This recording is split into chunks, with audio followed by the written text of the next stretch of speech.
Hola, ¿qué tal? ¿Cómo están? Bienvenidos todos aquí al canal de Ponchote y hoy estoy muy contento porque tengo dos mujeres admirables.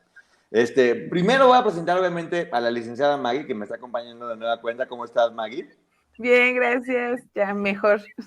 Muy bien. Y ahora sí que estamos de manteles largos porque tenemos con nosotros una mujer que tiene una historia impactante que va a compartir con nosotros, que ha sido muy valiente, que hay muchas cosas que no has platicado y que aquí vamos a decir, porque muchas veces se les juzgaba de mil maneras, que se hizo, que si no hizo. Nos va a platicar qué hizo y cómo fue lo suficientemente valiente para hacer unas cosas que se van a sorprender.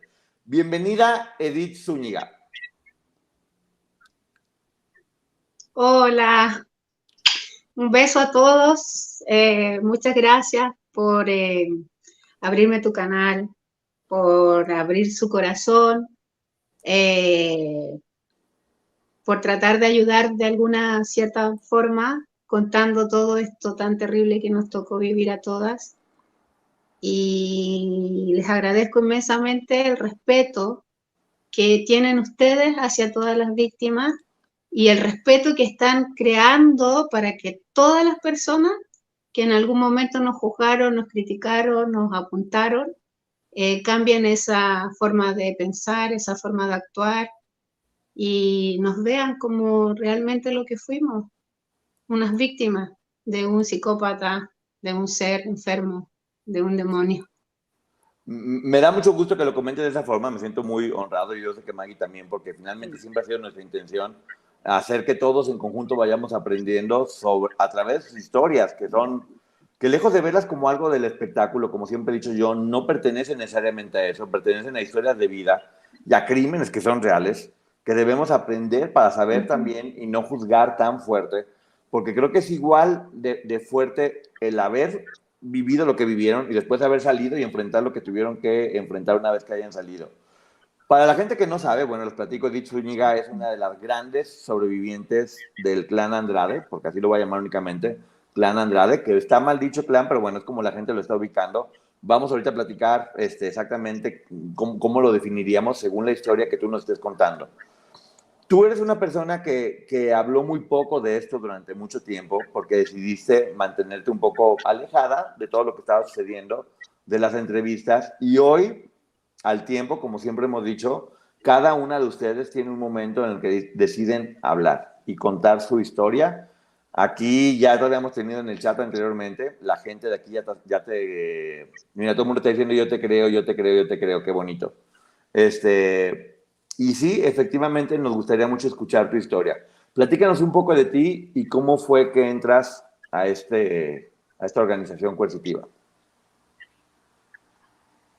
Mira, yo era una niña que me destacaba por mi cabello, por mi melena, y estaba cursando la preparatoria, como le llaman ustedes, y llegan mis compañeros del colegio hablándome de que hay un programa, que iban a hacer el doble de la Gloria Trevi, me regalaron su cassette en esos años, te estoy hablando del año 92. Me regalan su cassette, yo lo empiezo a escuchar, me cantaron sus canciones, me sentía identificada con sus temas, y mis compañeros me entusiasmaron por que fuera al programa y fui como un juego así de niños. Ellos me acompañaron, quedaba cerca de mi escuela, el canal de televisión, y fui, concursé y gané. Gané una semana, después la otra semana, después la otra semana. Y así estuve meses con este juego de que me hacía mi ropa, de que rompía mis medias y me hacía mi falda, mis petitos dentro de mis recursos. Lo hacía y competía y quería ganar la final, la final, la final. Y bueno, al final salí segunda. No, no gané el concurso, pero salí segunda. Y ese mismo año, a finales del año 92, recibo una llamada de teléfono donde se me dice que Gloria va a ir a Chile y donde quieren que las chicas que concursamos, que salimos finalistas, estuviéramos en el programa para que la pudiéramos conocer. Imagínate, me dicen eso y después de todo me hice famosa en la escuela, imitando a Gloria y todos me decían, ay, con el pelo y todo. Fui fui, me dijeron que tenía que ir sola porque no iban a haber muchos espacios, muchas entradas, porque como estaba la artista, habían otros invitados, entonces éramos las niñas y otra gente invitada que iba a estar en el programa. Y bueno, la conocí ahí en el programa, bailé, canté como todo el público. Después al final, cuando terminó, me recuerdo que en el estacionamiento me acerqué, me regalaron, ahí conocí a Mari, me regalaron folletos autografiados, fotos de ella, cosas de ella. Así. Y bueno, de ahí se fueron, todos nos dispersamos, cada quien fue a tomar su vehículo, su camión para volver a casa. Y yo iba toda contenta, estaba ahí en el paradero de la micro, no podía creer lo que me había pasado, que llevaba cosas, le llevaba a mi hermana también un autógrafo de Gloria, y estaba toda contenta. Y de repente estoy en el paradero de la micro y para una van.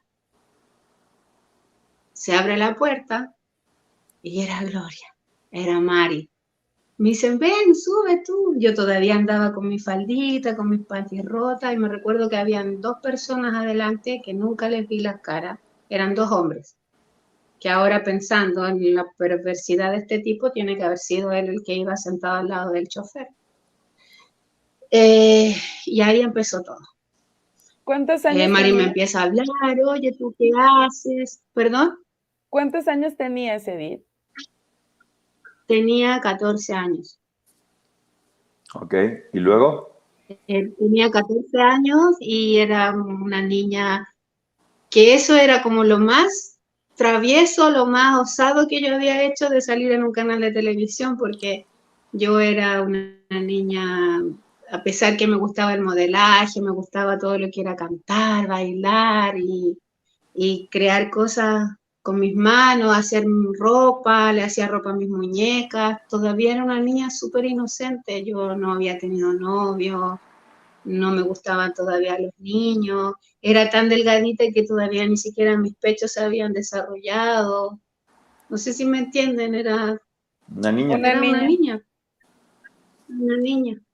Así me trataban mis papás como una niña también. Y ya, y resulta que ahí me empiezan a preguntar ya a qué me dedicaba, qué era lo que me gustaba. Y ahí empiezo a contar lo que todas hemos contado. Empiezo a contar mi historia, me preguntan si mis papás tenían casa, yo le digo que no, que mis papás no tenían casa propia, pero que yo algún día iba a ser artista, iba a tener mucho dinero y le iba a comprar una casa a mis papás y le iba a dar todo lo que ellos necesitaban. Y así como toda ilusionada. Oye, Y ahí me pidieron un número de teléfono para contactarse conmigo, para que yo hiciera un casting y que si me gustaría formar parte del grupo de Gloria, porque estaba buscando coristas y así. Les ok. di mi teléfono, de ahí yo llegué a la casa contando, no, es que no saben lo que me pasó, que iba el camión y que yo estaba esperando la micro y paró y nadie me creía. En el colegio contaba yo, no, chico, hasta que te llaman, así, como nadie me creía. Oye, algo que es muy importante. Pero yo era como, no, es que sí, me van a llamar y siempre pendiente que me van a llamar, me van a llamar, me van a llamar. Hasta que me llamaron. Les decía Me yo que llama algo que es muy Mari, me importante, dice perdón, Edith, perdón, algo que es muy importante dime. antes de que sigas avanzando, que quiero que la gente lo sepa, yo lo he platicado contigo, es que en Chile Gloria Trevi era muy famosa, nadie sabía quién era Sergio Andrade, no era reconocido, no era famoso, nadie Exactamente, tenía idea de quién era él, o sea, tú únicamente exactamente. estabas con Gloria, este Nadie tipo, tenía idea. nadie sabía quién era, y tu contacto era únicamente con Gloria y Raquel y con tus papás, ¿no? Entonces, bueno, para que también la gente entienda un Sí. poco que no es como aquí en México que decían, ay, es que el gran productor, Sergio Andrade, allá no tenían ni idea de nada, de quién era Sergio Andrade, nadie, ni Nada, ningún éxito, nada. Era Gloria y Raquel. Y ahí fue nada. como tú tuviste contacto con ellas. ¿Cómo se dio la invitación a Sí. venir acá? ¿Tus papás? Todo, platícanos.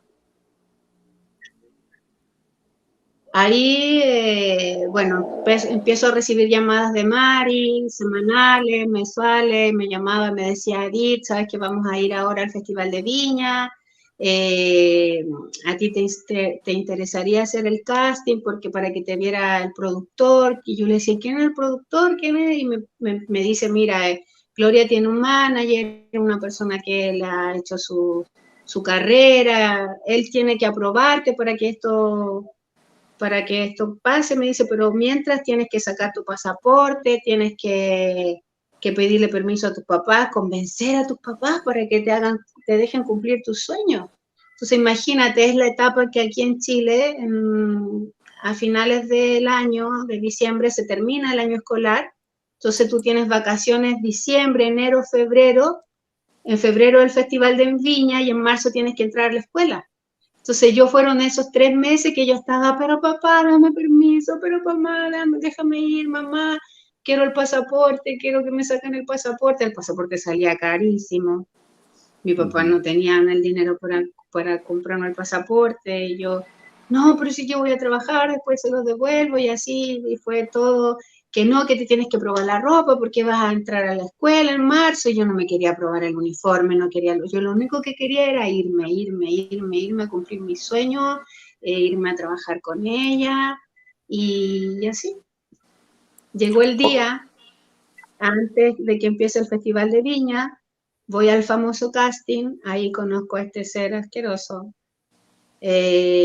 voy con mis papás, hago el casting, me dicen que quedé, ya lo demás ustedes ya lo saben, lo que él hacía en el casting, que te hacía actuar, modelar, cambiarte de ropa y todo eso, ya hice todo eso, me dicen que quedé, yo toda emocionada, voy al lobby del hotel y les digo a mi papá, quedé, me dejaron, y así. Ok. Y ya terminando el Festival de Viña, me llevan a México. Y mis papás, en esos momentos, cuando digo yo que quedé y todo, Mari les dice que ellos tienen que firmar una autorización porque me tienen que sacar del país para yo empezar en mi escuela, mis clases, y el permiso era por 3 meses. Y Ok. a ella le firman mis papás el poder, los permisos y todo para sacarme del país. No le dieron la tutela, ojo, no se les daba la tutela, solamente era el permiso y que ella se iba a ser responsable de mí en el país de México, en este caso, que a mí me iban a llevar a estudiar. Ok, entonces, perdón, ¿ibas a decir algo, Maggie? Que si salías con calidad de estudiante, entonces, de Chile. Sí, Ok, sí. y algo que también es importante dejar en claro, ellos no le cedieron a su hija, a Sergio, como muchas veces se menciona, ellos No. simplemente le dieron un No, ni permiso a su tampoco hija. fue por cambio de dinero, ni que mis papás me vendieran, ni nada de eso, con ninguna, no, que yo Ok, sepa, no había dinero de intermedio, y si ustedes se ponen a pensar con todo lo que nosotras vivimos, imagínate qué papá te iba a querer vender para que te hicieran todo eso que nos hicieron, para que nos torturaran de la manera que nos torturó este tipo y el daño inmenso que nos hizo. sí, No mira, solamente a nosotras, que somos las afectadas, también arrasó con, mi abuelita se fue con esa pena a la tumba, ella murió con ese dolor de lo que le pasó a sus niñas, sus princesas. O sea, el daño colateral que hay en la familia después de todos estos sucesos es imperdonable. ok, quiero poner aquí hacer unas aclaraciones. Número uno, lo del casting no vamos a entrar en detalles porque es exactamente igual que los demás. Volver a repetir lo mismo sería revictimizar y no Sí. queremos hacerlo. Punto número dos, también es eso. Es importante hacer mención que los papás le dieron permiso a su hija de ir a estudiar profesionalmente con una cantante exitosa en ese momento, respaldada por una gran empresa, y dieron autorización de que fuera a estudiar. Nunca dieron autorización de que se abusara de sus hijas. Y punto número tres, y bien importante, sí hay casos, no sé si tú lo sabías, Edith, algunas personas sí le daban una beca de 20,000 pesos mensuales, por ejemplo, a los papás de Karina, y ella los menciona en ese libro, que es como un sistema de becas que se daba en México en el CEA, en el CEFAT, en varias escuelas de actuación, Pero era eso, era simplemente una beca para que pudieran los papás apoyarlo de alguna forma, poder estar sobreviviendo, ahorrar el dinero para sus hijas o lo que quisieran, a cambio de que sus hijas estudiaran, no a cambio de que sus hijas fueran abusadas Exacto. o que estudiaran de más. Eso es bien importante hacer mención, porque yo sé que las personas las van a poner aquí. También estaban haciendo mención, también para que luego no piensen que son mentiras. Edith tenía 14 años y estaba en algo similar, dice ella, a lo que es preparatoria aquí en México, pero no, sería equiparable a lo que aquí en México le llamamos secundaria. Secundaria. Es la etapa en la que estaba Edith en ese momento. Entonces, bueno, ya vimos cómo fue su proceso, cómo fue que los conoció, ella cómo estuvo insistiendo, cómo sus papás finalmente la dejaron que viniera apoyada un poco por su sueño. Y ella llega a México, una niña de 14 años, con el sueño y con la ilusión de ser artista, de estar al lado de su estrella. ¿Quién iba a poder dudar de eso, güey? Los papás confiando, obviamente, en lo que había detrás de una figura como Gloria, una empresa como Televisa, y lo profesional. En ese momento Televisa era la empresa número 1 en latina en el mundo. Era imposible casi pensar que algo malo fuera a pasar. Y recordar que incluso el actuar de muchas o de todas estas mujeres, en ese momento niñas, obedecía a que estaban siguiendo órdenes de este tipo. Okay. Todo el tiempo, o sea, todo el tiempo. Yo desde el día 1 que me subí al avión, me recuerdo que iba una de las muchachas junto a mí y yo le decía, oh, yo es primera vez que voy a andar en avión, o mira cómo se ve, y hacía comentarios de que iba al lado de la ventana, me acuerdo que me tocó, yo iba impresionada cuando había turbulencia, le decía, ¿qué es eso? Y así como entre miedo y todo, después llegar el avión a la tremenda ciudad, encima de las casas, para mí todo era novedoso, todo era nuevo, todo era un sueño. Okay. Y un sueño que se volvió mi peor pesadilla. Eso, Edith, queremos darte total libertad en que tú platiques lo que creas que es necesario platicar, con lo que te sientas cómodo para que la gente entienda. Yo ya lo he platicado contigo, yo sé lo duro que es y creo que tú tienes la libertad de decidir qué es lo que quieres compartir con nosotros. Un poco para que la gente tenga una idea de en qué momento se convirtió esto en una pesadilla y a qué te refieres cuando dices una pesadilla.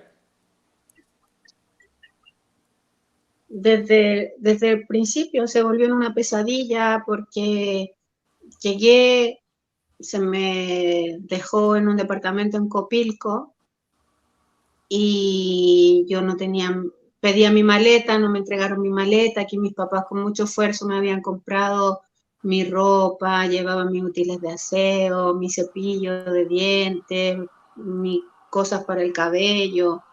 Y yo pedía mi maleta y pasaba una semana y no se me entregaba la maleta, estaba muy mal alimentada, tenía que tomar agua del baño que estaba en el dormitorio junto al cuarto donde yo estaba, me daban comida una vez al día, no podía preguntar nada porque yo preguntaba a alguna de las muchachas que estaba ahí y todo era recibir un ¿por qué? ¿Por qué? ¿Por qué? Esa era la respuesta, nunca tenía respuesta, siempre era un porqué. Y bueno, esa fue la primera manipulación que este tipo hacía cuando llegábamos, de someterte a esta tortura de no darte alimento, de no darte de comer, de empezar a vulnerar tus derechos, de empezar a bajar tu autoestima, de bajar tus defensas, de que te sintieras ya... Él quería de alguna forma medir hasta dónde tú podías llegar, hasta dónde tú podías aguantar. Porque así como yo aguantaba porque era muy sumisa, habían muchas de las niñas que no aguantaba, que les decían no, no te salgas del cuarto, y a pesar de que el cuarto no estaba con llave, habíamos algunas que no nos salíamos y otras que sí abrían la puerta y sí salían. No, que quiero llamar por teléfono, quiero hablar a mi familia, y se desesperaban y colapsaban, y así como todas teníamos distintas reacciones.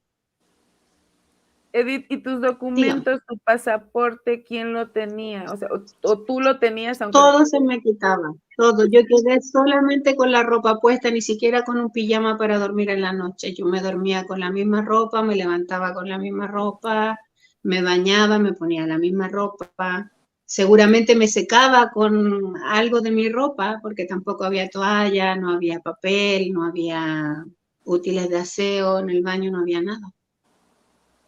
Digo, si O sea, finalmente quedabas ahí con un pelito. si Ni para siquiera un vaso para tomar agua, tenía que tomar agua de donde me lavaba las manos. lo que yo les decía Esa es que fue si la primera sencilla tortura que él ejercía sobre uno cuando la tortura que hizo conmigo. Después de ahí empezaron a suceder series de episodios, de que me sacaban, me llevaban a un concierto, y ahí yo sentía que ya que todo volvía a la realidad y que todo iba a ser así, que las cosas, y ahí de nuevo terminaba el concierto al encierro. Después la manipulación psicológica de que no, que si tú te pones a preguntar, a hablar con las demás, vas a tener problemas porque ellas son envidiosas, te van a acusar, van a decir cosas de ti. Y todo era así. Y yo decía, bueno, esto debe ser normal, así debe ser el mundo de los artistas, debe ser verdad porque hay muchas niñas y algunas no deben querer que yo esté aquí. Yo repetía en mi mente lo que se me decía, lo que me decían las demás. Ahí conocí a varias de las muchachas que estuvieron hasta el final. Y ahí es donde aparece este ser a mostrarse como el gran Dios, como tu salvación, como el que si tú accedes a las peticiones van a cambiar las cosas, vas a poder formar parte del grupo, vas a poder andar con él, con Gloria, participar en los conciertos, en las entrevistas, y, y se me empezó a hablar bonito de él, a tener y yo sentía que no, yo decía, no, ¿cómo? Si él podría ser mi papá, él es mayor que mi papá, a mí, yo nunca he tenido novio, a mí él no me interesa, no me gusta, también se me dijo lo de Lucero. Es importante también acatar que yo con los años después me vengo a enterar que fui su premio, porque en el año 93 en el Festival de Viña se escapó Aline. Sí. Entonces la primera que llegó después de Aline fui yo. Oye, me estás haciendo una aclaración aquí que considero muy importante, y es que efectivamente no es que tú hayas ingresado a esta organización, es que fuiste captada. Fuiste Sí. básicamente secuestrada para entrar, y gracias, Oli, por mencionárnoslo, porque tienes toda la razón, hay que aprender a usar los términos. No es que ellas hayan querido entrar, es que, o que sus papás hayan querido que entraran en una organización de este tipo, es que fueron finalmente captadas. Es el término correcto. Gracias por esta información y estamos de acuerdo con eso. Lo que nos estás contando es una historia que hemos escuchado repetidamente en varias de ellas, que tiene que ver con cómo sufrían torturas, cómo iban siendo manipuladas, cómo iban siendo alejadas de su familia, cómo iban teniendo momentos como de mucha, pues de eso, de conciertos, de mucha luz, de darles unas probaditas de lo que era su sueño, y después Era una un sube pesadilla, y ¿no? baja de todo. O sea, él todo lo manipulaba, él todo lo tenía fríamente calculado, él manipulaba todo el rompecabezas, movía las piezas, movía una que estuviera aquí, otra que estuviera allá, te ponía en contra de otra, te confabulaba con otra, que una te dijera que la otra te tenía envidia, que te tenía celo, que no hablaras con esta por esto, por lo otro, y así nos enredaba, te enredaba la mente. Aparte esa tortura,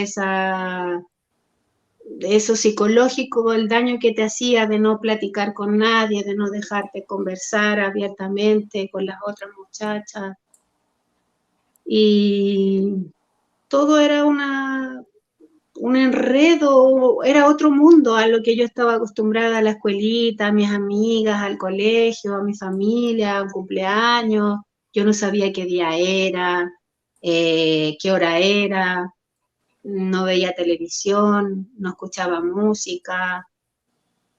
Y así empezaron una serie de subes y bajas, subes y bajas. Un día te daban de comer porque te sacaban, un día después estabas una semana con poco alimento, después hasta que tú empezabas a ceder a las peticiones, a las cosas que te envolvían, a caer a que él era como una especie de Dios, de que él era lo mejor que te podía suceder, que él te había mirado con otros ojos.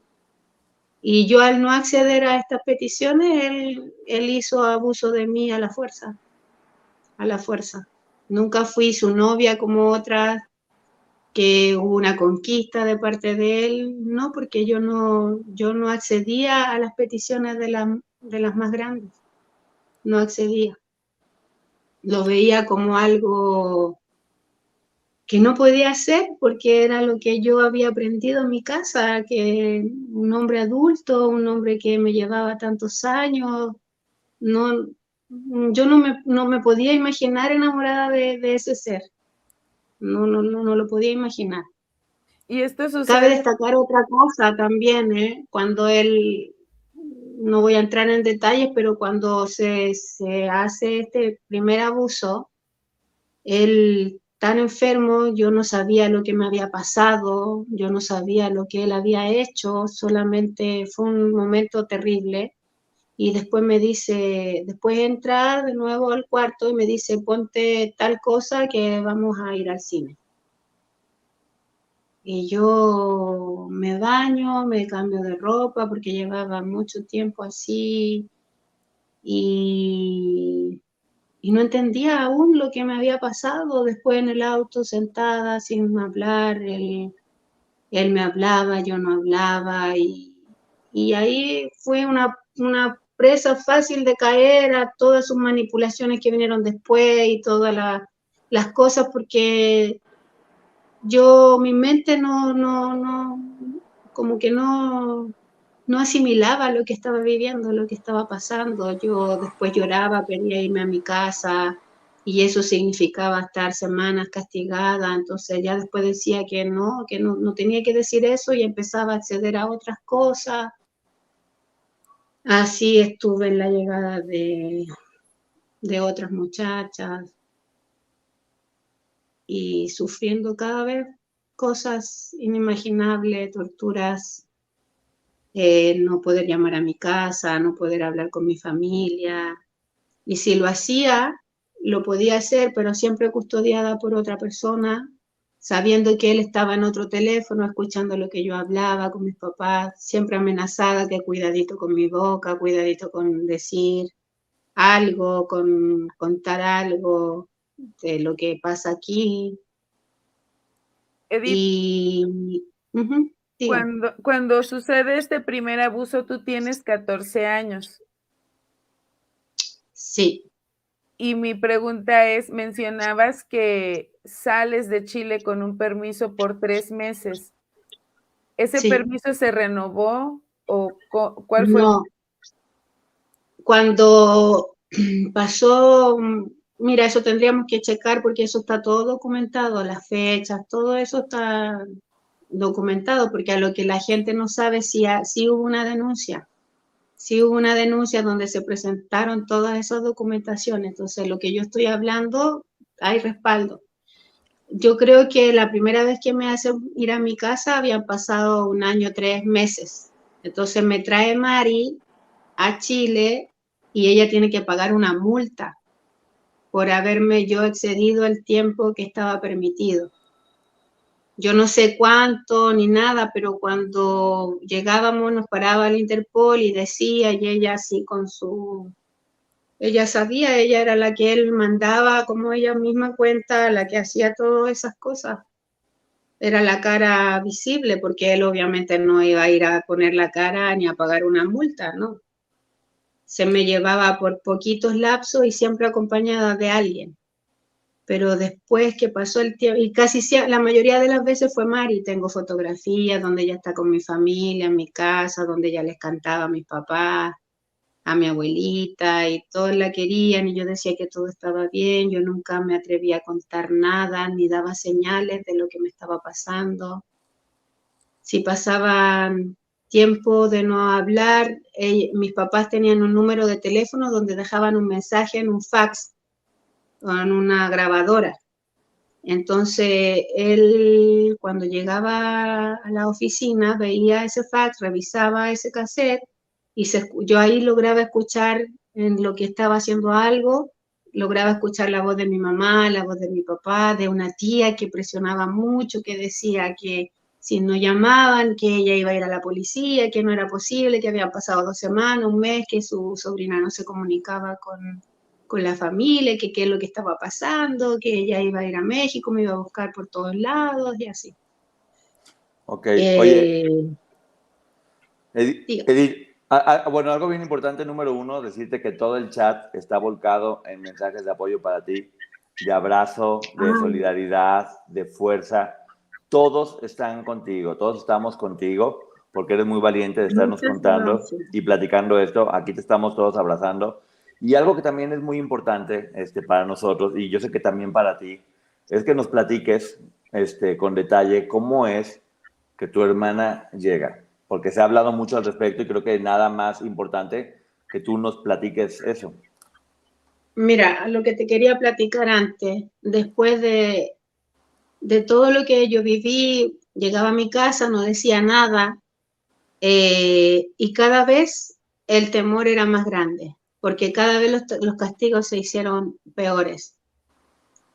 Entonces, cuando yo iba a mi casa, me recuerdo cuando yo iba a mi casa la primera vez que fui, mi hermana tenía 10 años, 9, 10 años, y ella se cortaba el pelo bien cortito.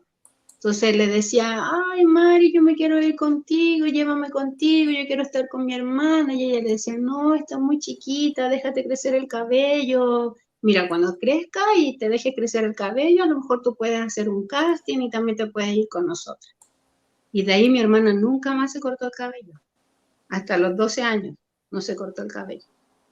Y siempre estaba con la ilusión, el sueño de que ella iba a ir donde estaba su hermana, de que ella también iba a trabajar, iba a hacer cosas, porque ahí yo empecé, llegaba a mi casa cuando iba a visitar, llevaba los videos de brincos y jalones, que salgo en esos videos, después en el calendario de la Trevi 95, salgo en varias fotos, la película La Papa Sin Katsu, y en entrevistas que daba y salgo ahí con él, con Gloria atrás, y entonces ellos al ver todos esos sucesos, todas esas cosas que yo estaba haciendo, ellos estaban contentos, mi familia veía que sí estaba haciendo cosas, yo le decía que estaba eso recién empezando, porque se me había prometido que iba a estar en una película donde yo iba a ser la protagonista, entonces mis papás siempre vivían con el sueño que cada vez yo iba a crecer más, iba a crecer más, iba a crecer más. Y no sabían en el fondo lo que yo estaba viviendo. Mi hermanita con esa ilusión de que yo algún día la iba a llevar conmigo, pero lo menos que yo quería era llevármela conmigo. O sea, ¿qué hermana, dime tú, después de todas las cosas que vive, va a querer que otra persona pase por lo mismo? O sea, yo veía que llegaba una carita nueva, una niña nueva, y yo, aunque me dieran la madriza que me dieran, yo de alguna u otra forma le advertía que se fuera, que estaba en el infierno, que se tenía que ir de ahí, que le iba a pasar esto y esto. Y de alguna u otra, que te lo diga Liliana, por ejemplo, a Liliana, cuando Lili llega, yo le digo, oye, no, si tú eres argentina, yo soy chilena, sabes que te tienes que ir, te va a pasar esto, te va a pasar lo otro, no te quedes aquí, di que te quieres volver a tu casa, y así.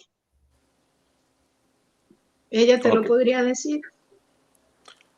De alguna forma también se lo advertía a otra de las niñas, que no quiero decir nombre porque si ellas quieren contar sus cosas, que las cuenten ellas, pero yo siempre traté de ayudar, siempre fui una niña que a pesar de que estaba ahí, siempre sabía qué era lo bueno, lo malo, lo que podía permitir, lo que no podía permitir, aunque ya después era tan vulnerable mi vida que hacía lo que me decían.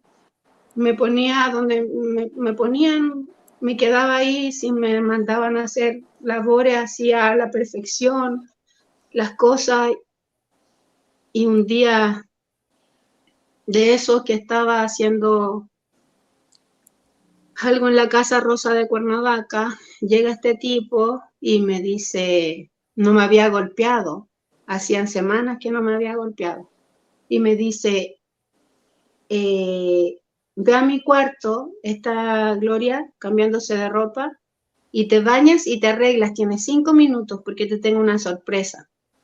Así fue. Y yo dentro de mí, sí, Sergio, sí, corrí, y le digo, Gloria, que me dice que hay una sorpresa, porque yo con Gloria, a diferencia de otra de las muchachas, yo tenía un vínculo súper cercano, yo con ella hablaba, estaba encargada de la cocina, de prepararle la comida a él, de preparar la comida para las demás casas, para las otras niñas, le ayudaba con su vestuario, a hacer su vestimenta, a pegar las perlitas y los adornos, y siempre estaba pendiente de lo que ella necesitara para sus shows. Y la sorpresa era que me llevaba a mí y a Gloria a la casa de enfrente, de la Casa Rosa a la Casa Blanca. Y cuando abre la puerta, era que estaba mi hermana ahí.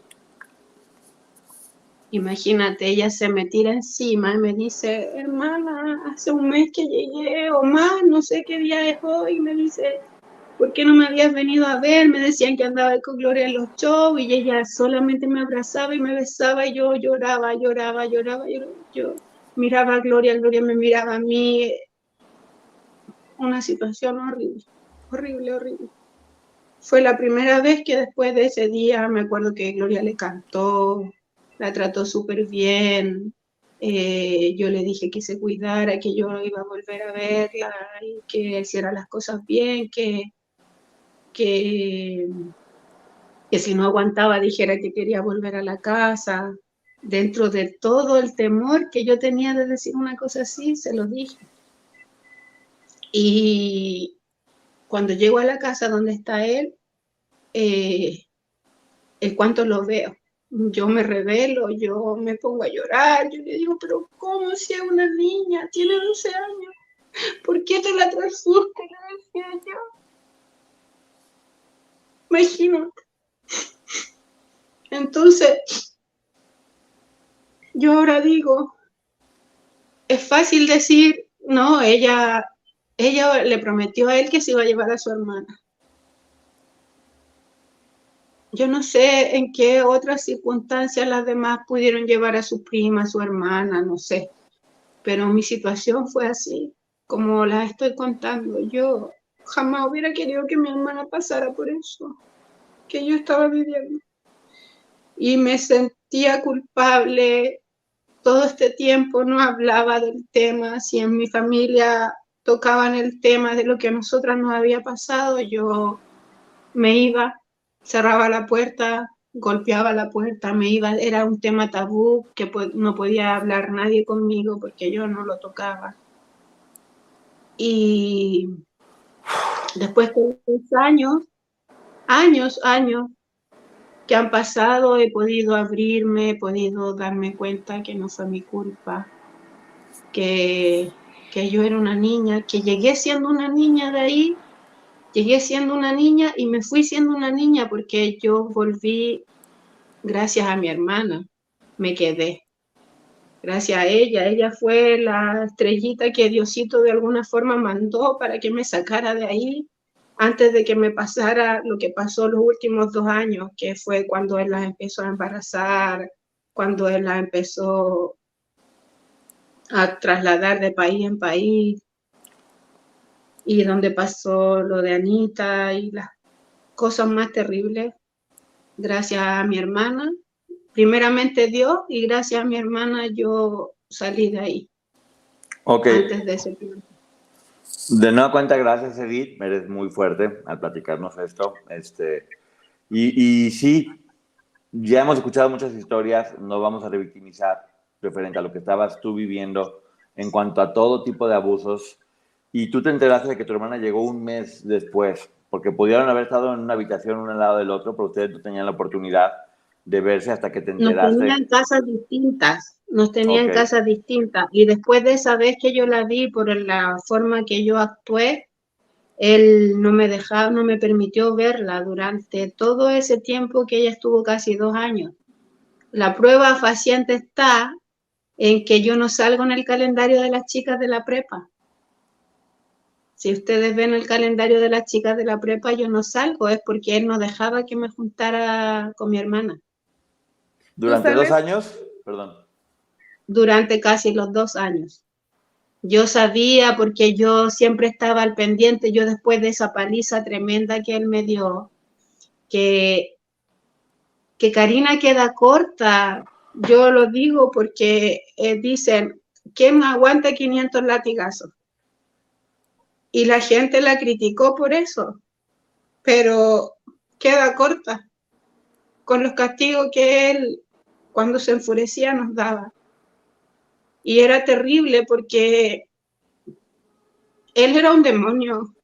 La gente yo creo que todavía no toma dimensión de lo que él hizo, porque imagínate siendo una niña que te digan, acuéstate boca abajo, contra la orilla de la cama. Me hacía poner a la orilla de la cama, con los brazos así a los lados, las piernas juntas, y agarraba un cable del grosor que a él se le ocurriera. Podía ser un cable de teléfono, del fax, de la máquina de ejercicio, del televisor, los tiraba y dependiendo del grosor era el dolor que tú sentías. Y te hacía contar los latigazos sin que te saliera ni una lágrima.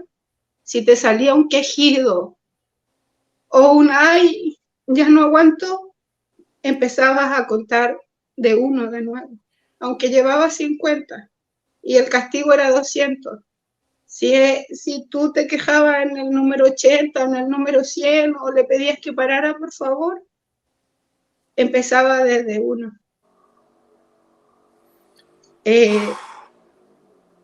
A mí hasta ahora me cuesta pasar por el supermercado cuando paso y veo la carne molida que tengo que comprar para la casa.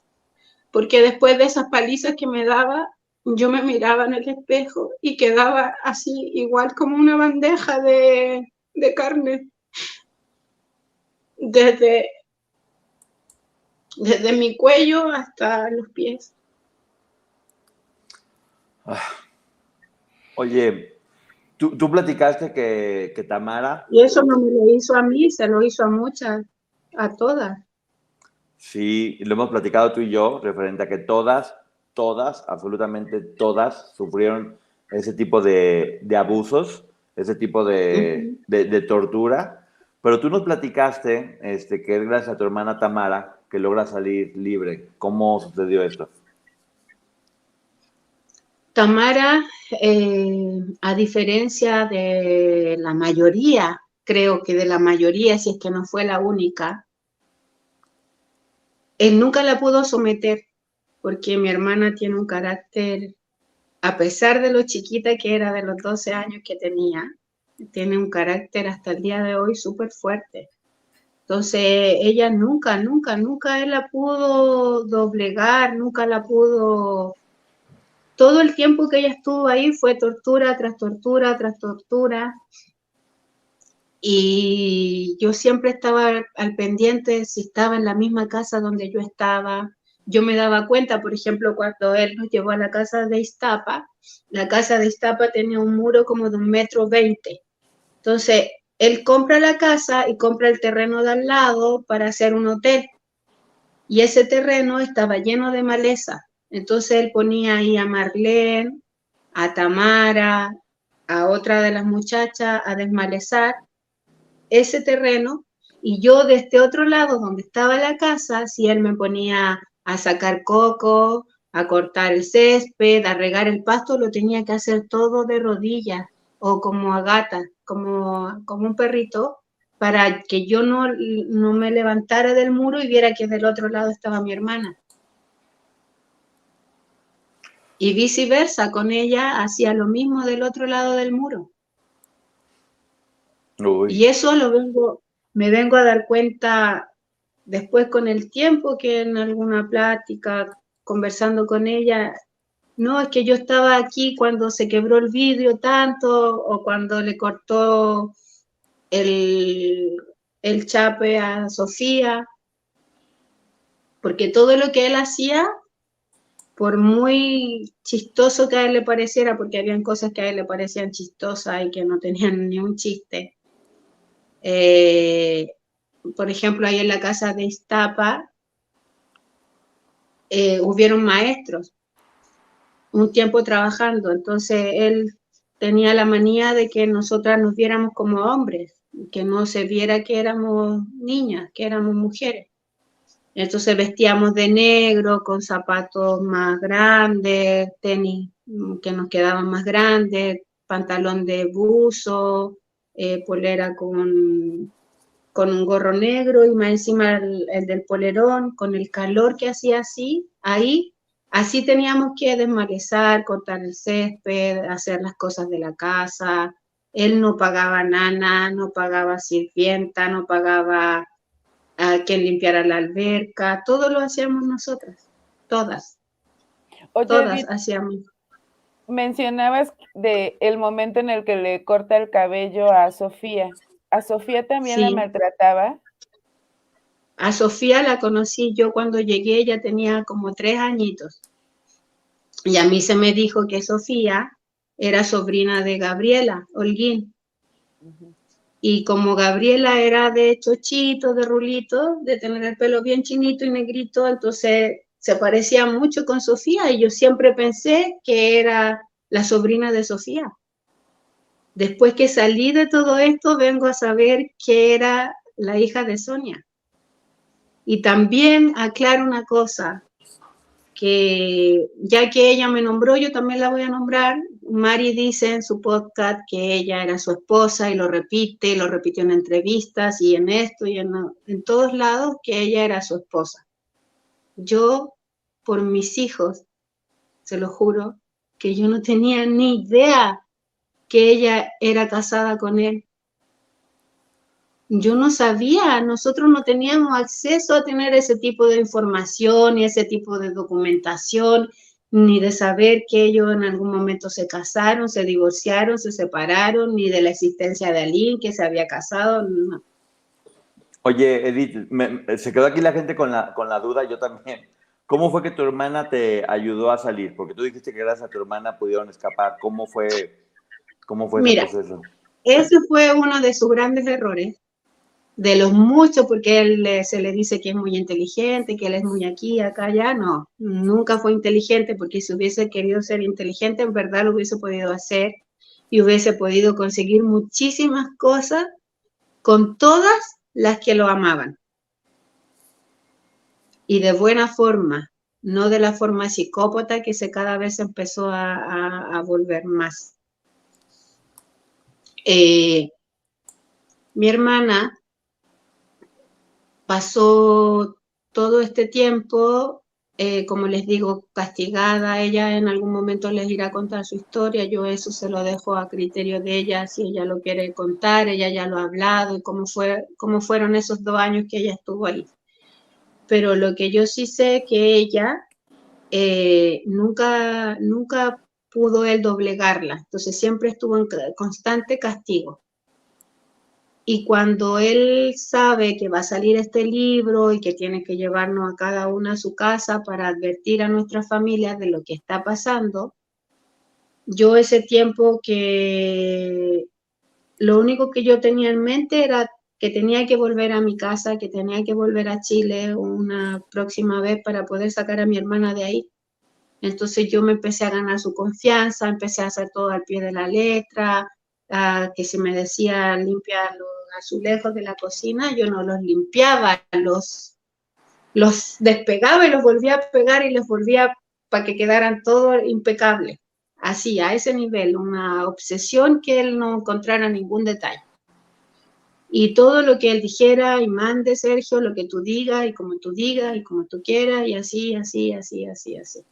Entonces llega un día que él me dice, ya, te ganaste mi confianza, confío en ti, sé que si esta vez te mando a tu casa con tu hermana, tú vas a cuidar de que ella no diga nada, de que vas a proteger a las muchachas que te van a acompañar, de que, mira, vamos a ir y yo voy a estar en Argentina, tú vas a ir con tal y tal persona y con tu hermana y cuidadito con que ella abra la boca, es tu responsabilidad y pase lo que pase, yo aunque sea debajo de las piedras te voy a encontrar si me fallas. Yo no, Sergio, no te voy a fallar, no te voy a fallar, no te voy a fallar. Y él comete el error de llevarnos a mi hermana y a mí, gracias a Dios. Porque nosotras llegamos a nuestra casa y a él se le ocurre la genial idea de que no, de que va a ir él también a nuestra casa para que nuestros papás lo conocieran y supieran que la persona de la que iban a decir ese libro, que iban a hablar tan mal de él, lo conocieran y supieran que no era la persona de la que iban a hablar y que ellos eran buenas personas.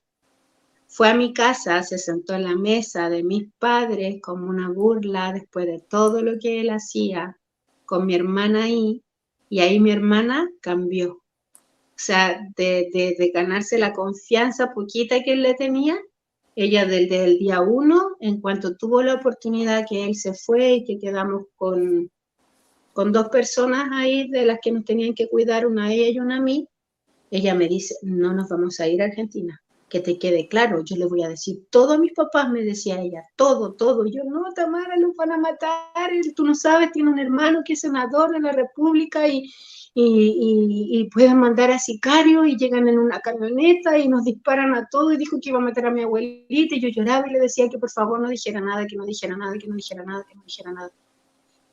Y esa noche en Chile llovía torrencialmente, y la casa de mi abuelita, donde vivían mis papás, era una casa muy precaria, entonces era muy bajo el techo y había latones. Entonces la lluvia, si llovía mucho, era como que llovía muchísimo más porque se escuchaba ese ruido constante que sonaba, el techo sonaba. Mis papás esa noche compraron de todo para recibir las visitas, para que estuvieran a grado, para darles de comer y todo. Y este tipo se va al hotel, Gloria estaba en el hotel, y nos deja con 2 de las muchachas ahí cuidándonos. Y mi hermana, en los momentos que tenía de hablarme cerca, me decía, voy a hablar, que voy a contar a mi hermano, le voy a decir todo lo que está pasando. Y yo, dele que no. Y ahí ella llega la noche y te digo, esta lluvia, y yo me salgo de la casa porque la persona que estaba durmiendo al lado mío, una de las muchachas, dormía tan profundamente que no se dio cuenta que me moví y que me levanté. Con todo el cuidado, así me arrastré por el piso, que no me escuchara. Yo decía, si me habla, si se da cuenta, le voy a decir que voy al baño. Y nunca se despertó. Entonces esa fue mi oportunidad para escaparme de la casa de mi abuela, pero estaba la puerta de la calle cerrada, era una reja. Entonces mi papá ahí guardaba su camioneta y donde pasaban los neumáticos de la camioneta quedaba un espacio. Y yo por ahí abajo, con la lluvia y toda mojada, me paso y me escapo y me voy a la calle y camino a la madrugada, eran como las 3 de la mañana, no pasaban vehículos, nada, yo lloraba, era terrible, era una pesadilla, era sentir como libertad, miedo, saber qué iba a pasar en la casa, qué iba a hablar mi hermana, era como que se me venía una bomba, un terremoto encima. Y así fue la forma donde mi hermana esa mañana se levanta y les dice, voy a hablar. Ellas toman el primer taxi, se van al hotel, avisan, lo ponen en advertencia que iba a suceder esto, y se van a Argentina y mis papás se enteran, me empiezan a buscar, yo le llego a la casa de una tía y le digo que por favor no diga nada, que me esconda ahí, que no diga que yo estoy ahí, que me van a matar, y yo todavía muerta de miedo, que él me iba a encontrar, que me iba a buscar, que ni siquiera a mi mamá le dijera dónde yo estaba. Y le decía en el día, tía, llama a la casa, ¿qué pasa? Mi mamá, y me decía, hija, ¿qué pasa? Ella me preguntaba y yo no hablaba, yo quedé en un rincón toda mojada, llena de barro. rota por dentro, por fuera. No sabía, no dimensionaba aún el dolor que le iba a causar a mis padres que se enteraran lo que había pasado. Mi hermana se armó de valor y les cuenta todo lo que había pasado, todo. Él sale, mi papá desesperado a buscar al hotel, ya no estaban, ya se habían ido. Pasaron semanas, mi hermana fue a hacer la denuncia, yo todavía no quería hablar, no quería hablar, no quería hablar.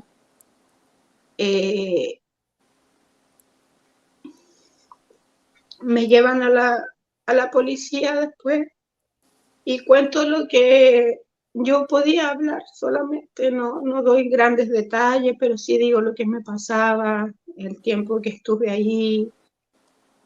Me llevaron al Instituto Médico Legal, donde constataron las lesiones que traía en mi cuerpo, las cicatrices, el abuso que había sufrido. Después que me hacen todo eso, me dicen que no se podía hacer una denuncia porque los hechos no habían ocurrido en Chile. ¿Puedes creerlo? Edith, a ti te toma esta denuncia y te hacen todos estos estudios, ¿un hombre o una mujer, o hombres o mujeres? La denuncia en la PDI se la hice a una mujer que todavía recuerdo su nombre. Y ella al principio no creyó tanta maldad en un ser humano, no sé de dónde ella podía imaginar que lo que yo estaba diciendo era inventado. Oye, y fueron hombres los del Instituto Médico Legal. Fueron hombres, o sea, yo jamás había dejado que... Ni mi papá conocía mi cuerpo, ni mi hermano, más que este asqueroso ser y esas personas que me tomaron fotografías, me revisaron, me desnudaron. Me sentía de nuevo ultrajada. Y para que más encima después me dijeran que no me podían hacer justicia porque los hechos no habían ocurrido en Chile. ¿Qué podía hacer? ¿Viajar a México a hacer una denuncia? Edith, estás hablando de algo que es muy importante para mí, que toquemos este tema, porque muchas personas pensaban que no habían denunciado. Ustedes inmediatamente después de haberse escapado, porque se tuvieron que escapar, fueron a hacer una denuncia primero en el extranjero, en Chile, donde no, le dijeron que no era válida porque no habían pasado las cosas ahí. Entonces, yo sé que después regresaron a México, que declararon que, o sea, yo sé Sí. que todo el tiempo estuvieron haciendo lo posible porque las cosas sucedieran, pero aquí van dos preguntas. Número uno, ¿qué hicieron después? ¿Dónde denunciaron? ¿Dónde dieron su testimonio? Porque fueron muy valientes. Y número dos, que va junto con esto, una vez que te escapas de Sergio y de todo lo que sucede, viene como esta palabra que todo el mundo hablamos, que es revictimización. Toda la gente que opinaba que eran unas mentirosas, que lo hacían por interés, que ustedes querían acostarse con él por conseguir cosas, que estaban únicamente ahí sacándole el dinero a Gloria. Y viene todo eso, la sociedad no le cree y las juzga mientras ustedes estaban denunciando y sometiéndose a pruebas horribles. ¿Nos quieres compartir un poco cómo fue este proceso? O sea, ese proceso fue súper duro porque llegó un momento que yo ya no quería hablar con nadie, que no quería ver televisión, no había internet, yo no me metía a ver las noticias de lo que pasaba en México, ni en Brasil, ni supe cuando los apresaron, ni nada. La que siempre se mantenía informada de todo de alguna u otra manera era mi hermana, la que estaba ahí, que quería justicia, justicia, justicia. Yo, cuando volví, yo lo único que quería era morirme. Yo cuando vi el dolor de mi madre, de mi familia, de mi abuelita, y veo todo lo que ellas sentían, el dolor que sentían, que a sus dos princesas, porque ellas así nos trataban como unas princesas, vinieran así de dañadas, de rotas, de heridas, de todo, con el autoestima más abajo de la tierra, porque yo creo que si me hubieran dejado encima de la tierra, estaba más abajo de la tierra, así como muerta en vida. Yo, cuando pasa todo esto, me tomé unas pastillas de mi abuelita, de su velador, y en la madrugada también salí a caminar, y yo lo único que le pedí a Diosito era que me llevara, porque no soportaba lo que yo había causado en mi familia. Yo me sentía totalmente culpable de todo. Y me tomo las pastillas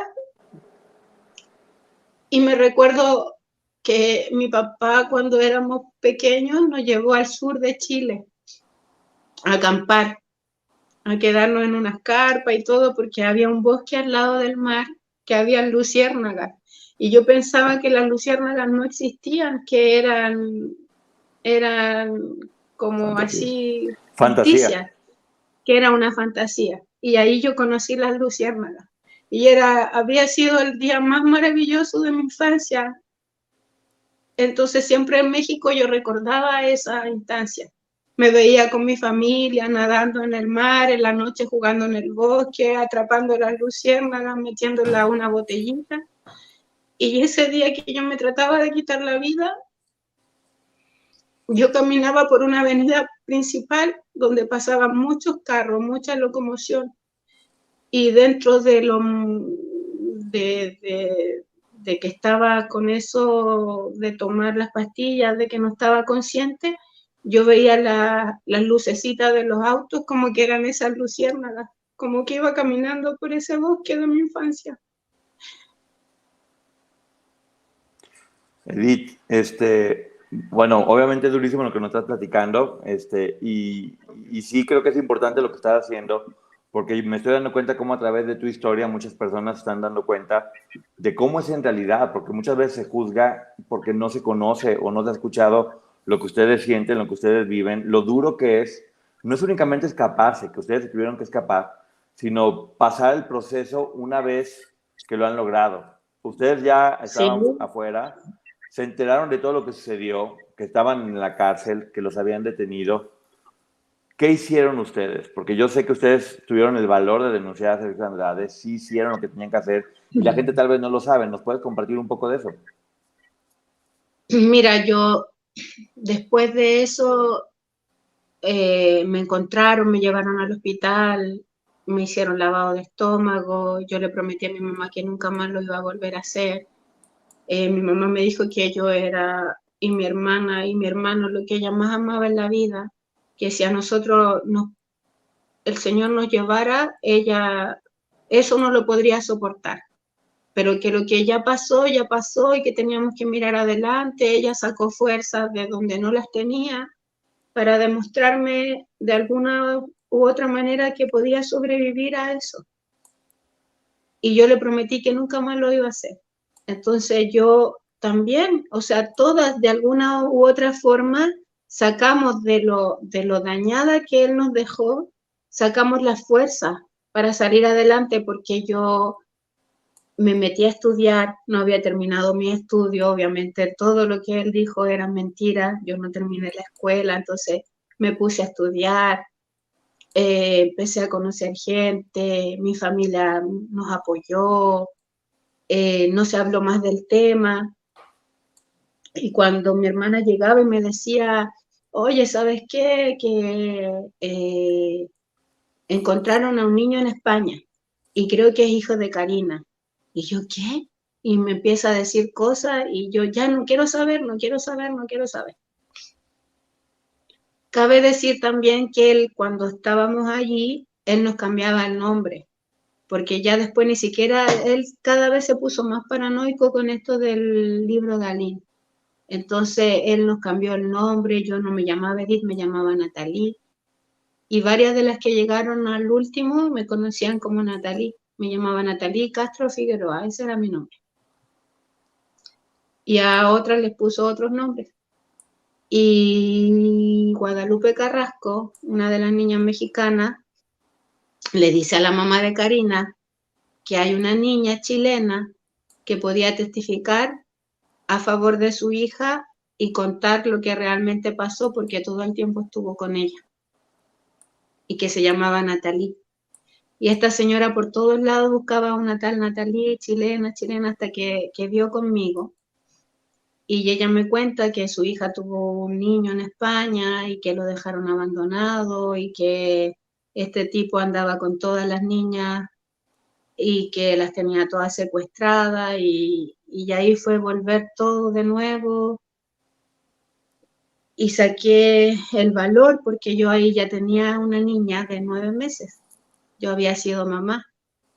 Ella fue mi angelito que me mandó Diosito para volver a la vida, para sentir y tener un sentido mi vida, porque ella fue mi razón de querer seguir adelante, fue mi motor, mi regreso a la vida. Ella fue mi regreso a la vida, mi alma, mi corazón, mi sanación, todo, porque yo por ella hacía cualquier cosa y luchaba y trabajaba y terminé mis estudios y todo por mi bebé.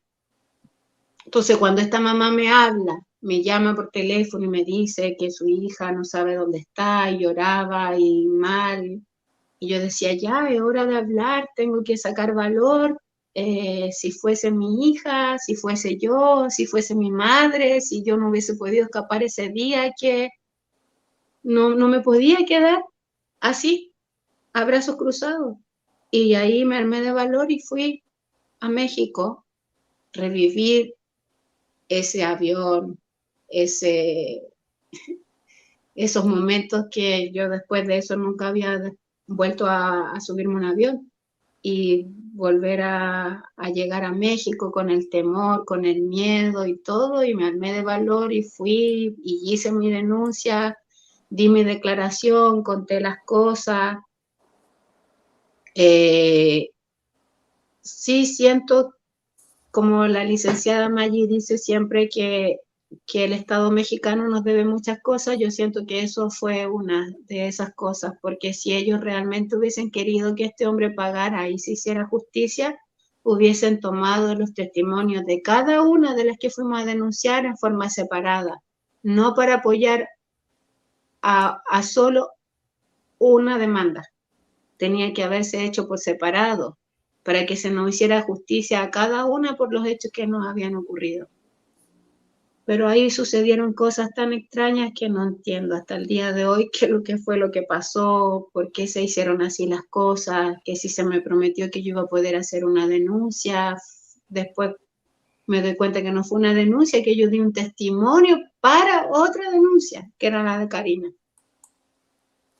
Y por eso la gente dice, ¿por qué no acusaron? ¿Por qué no dijeron? ¿Por qué no hicieron una denuncia? Muchas, Liliana, Tamara, Guadalupe, las de la Cuesta, Wendy Castel, hicieron esa denuncia. Contaron su testimonio. ¿Y sus testimonios se tomaron en cuenta o se desecharon? ¿No sabes? No sé, porque yo fui, hablé lo que tenía que hablar y me regresé. A ver, y me regresé. Yo a mí me pagaron los pasajes, el abogado de la familia Yapor, que era de apellido Perea, creo, y me pagaron los pasajes para que fuera la estadía, en los días que me demoré, que fueron como 6 días que fueron de puro declarar, de contar.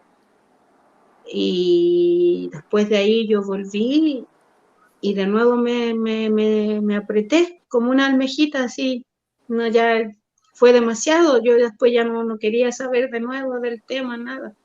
Oye, perdón que haga una pausa aquí. Pero sí doy oye, gracias a Dios que por una cosa fuerte que yo conté, que fui testigo de lo que le pasó a Karina, fue donde se dictó orden de dictar prisión internacional en contra de él. Bueno. Nunca fue mi afán de que tomaran presa a ninguna de las muchachas, yo eso se los aclaro. Nunca fue mi intención dañar a Marlene, a Katia, a Mari, a Gloria, a ninguna de ellas, porque yo sé y sabía en esos momentos que el único culpable de todo era él, porque independientemente de las edades, el daño siempre lo hizo él. él hacia todas, no porque Gloria fuera una artista, él no dejaba de torturarla, de dañarla.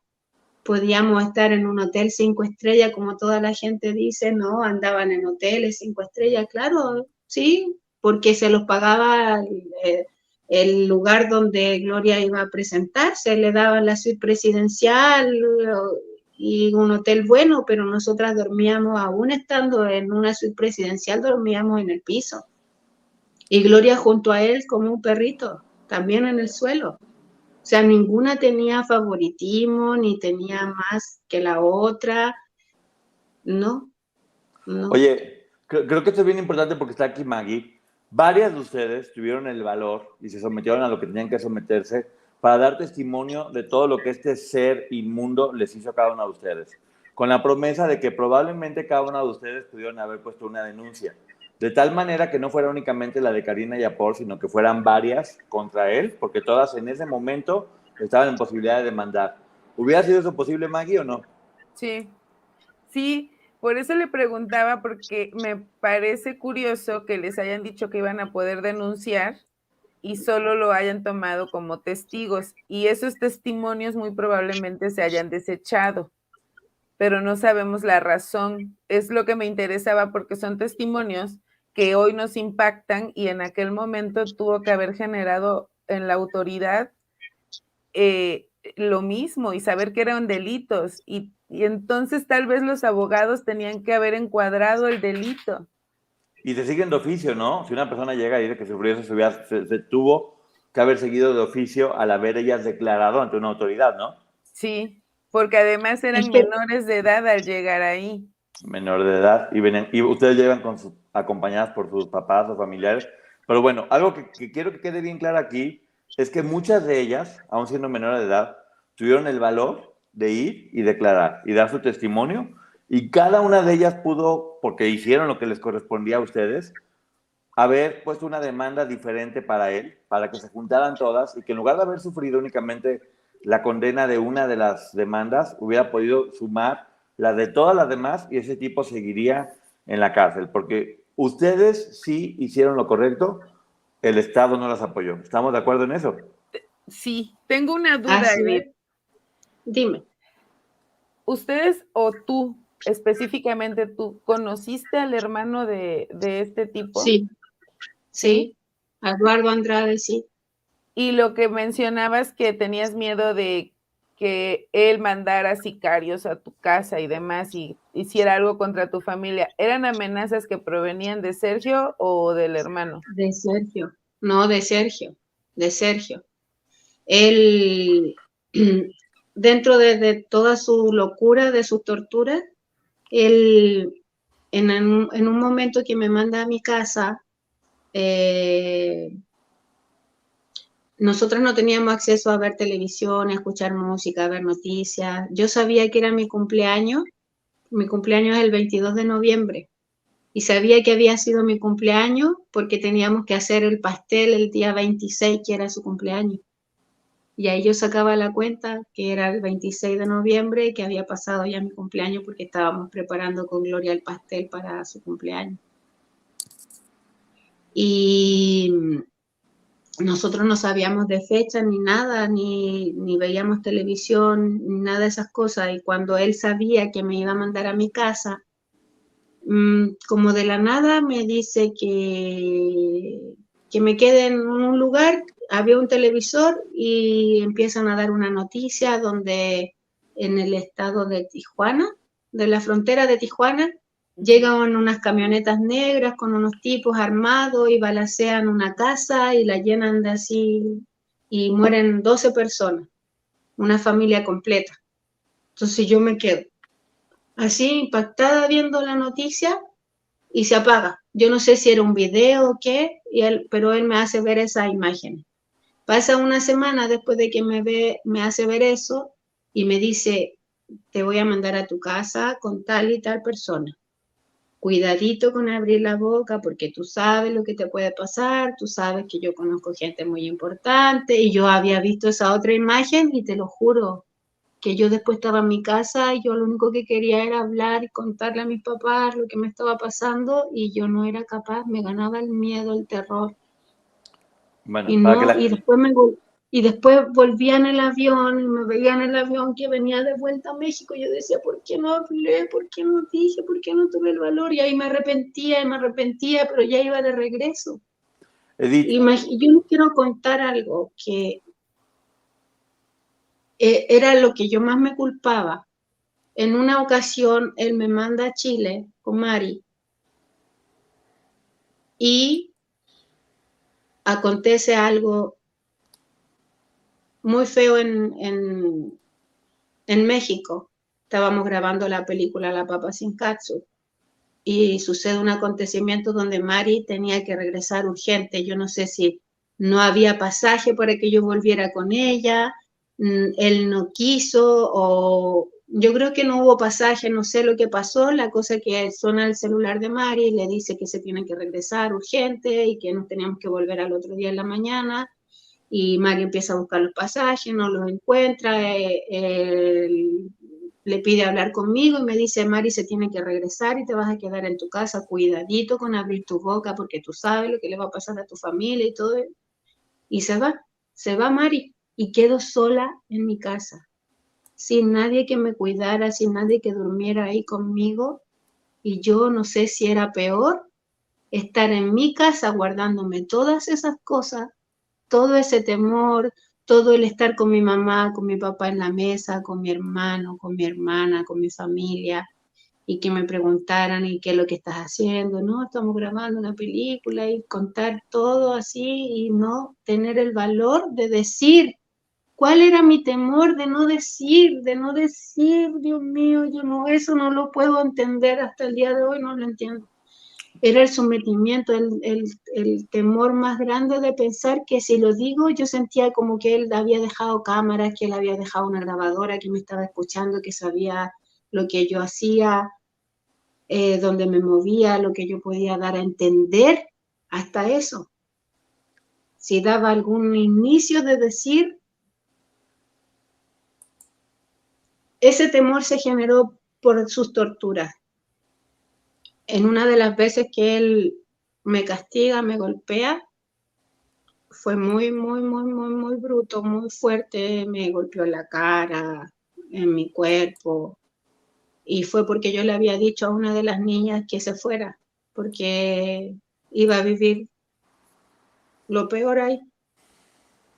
Entonces, cuando él se entera de lo que yo le conté a esa niña nueva que llegó, él entra a donde me tenía castigada en la habitación y me dice que qué es lo que dije, y me hizo repetirle todo lo que yo a la chica le dije.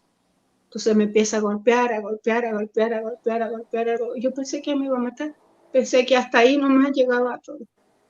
Y lo único que le pedía a Diosito en silencio era que parara, que parara, que parara, que parara, que parara, y él no paraba. En eso me desmayo, siento que despierto y que él sale de la mampara, cierra la puerta y me quedo ahí y me pongo a orar. Y le empiezo a pedir a Dios que ya no podía más, que parara, que esto se acabara, que se acordara de mí, que yo le había hecho para que me pasara esto, que yo no era una mala niña, porque estaba viviendo todas esas cosas y yo en parte le recriminaba a Dios y le pedía ayuda. Y este tipo se regresa y me ve así arrodillada a los pies de una litera. Me agarra del pelo, me levanta y me dice, ¿qué estabas diciendo? ¿Qué estabas hablando? Porque yo no me recuerdo si lo estaba diciendo en mi mente o lo estaba diciendo en voz alta, o ambas cosas, yo no sabía.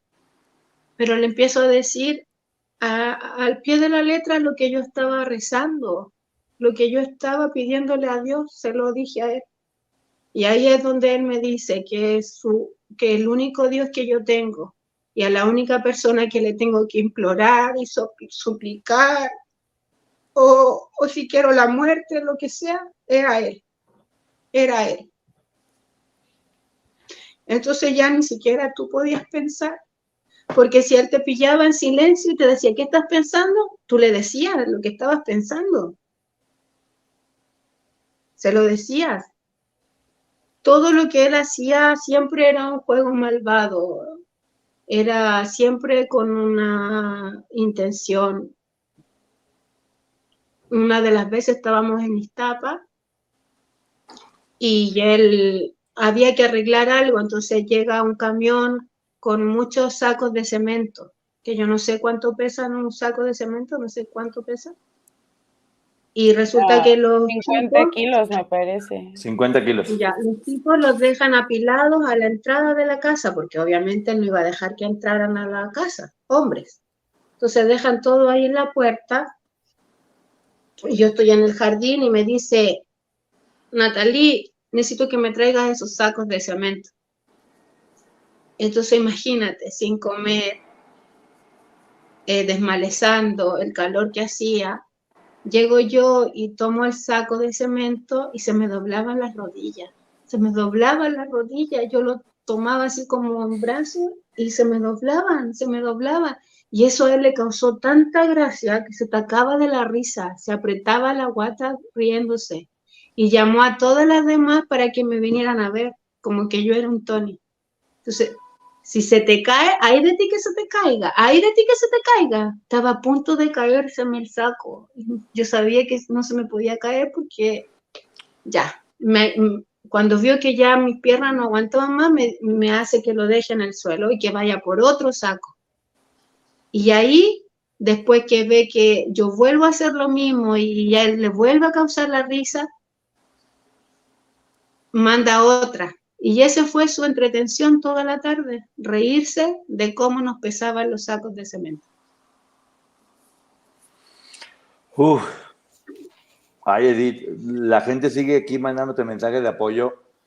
En verdad me da mucho gusto saber que a diferencia de en aquella ocasión que se les juzgó, que se les dijo de lo peor, que todo el mundo decía que ustedes eran responsables de lo que les había pasado, al parecer las cosas están cambiando y hoy por hoy la gente está, y quiero que lo sepas, te lo digo cada instante, está empatizando contigo, te están mandando abrazos, fuerza.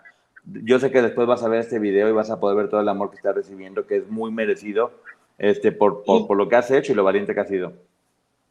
Y yo se los agradezco de corazón y a todas esas personas que son padres, que son tíos, que tienen sobrinos, amigos, que cuiden a sus niños, que cuiden a las niñas, a los niños, porque tanto niños como niñas les pueden suceder cosas. En los colegios, que siempre estén atentos a lo que los niños te dicen, a lo que te cuentan, porque el enemigo, lamentablemente, así como hay angelitos buenos, hay ángeles malos y muy malos que están aquí en la tierra y pueden exponerse a que les pase cualquier tipo de situación y que les va a dañar su vida. Con esto que yo estoy contando, quiero que sirva de experiencia, porque a mí como mamá me ha ayudado, porque imagínense después de vivir todo lo que viví, mis hijos viven en una burbuja. Los cuido y los protejo demasiado.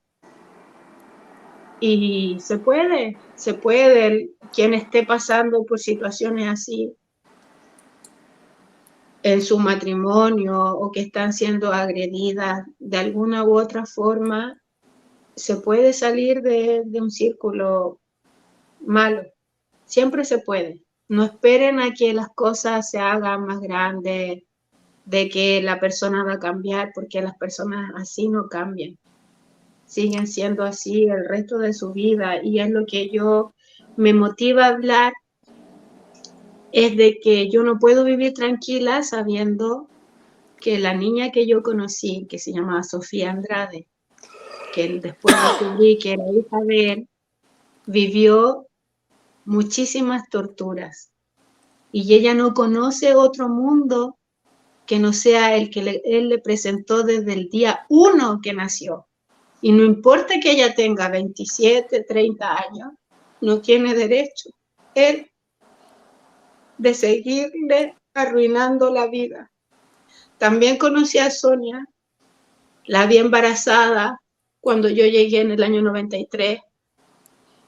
A la semana la vuelvo a ver después de que le pregunto, Sonia, ¿qué pasó con tu bebé? ¿Dónde está tu bebé, tu pancita? Y yo toda inocente le pregunto y ella me dice, me lo quitaron, pero algún día lo voy a encontrar, algún día lo voy a encontrar.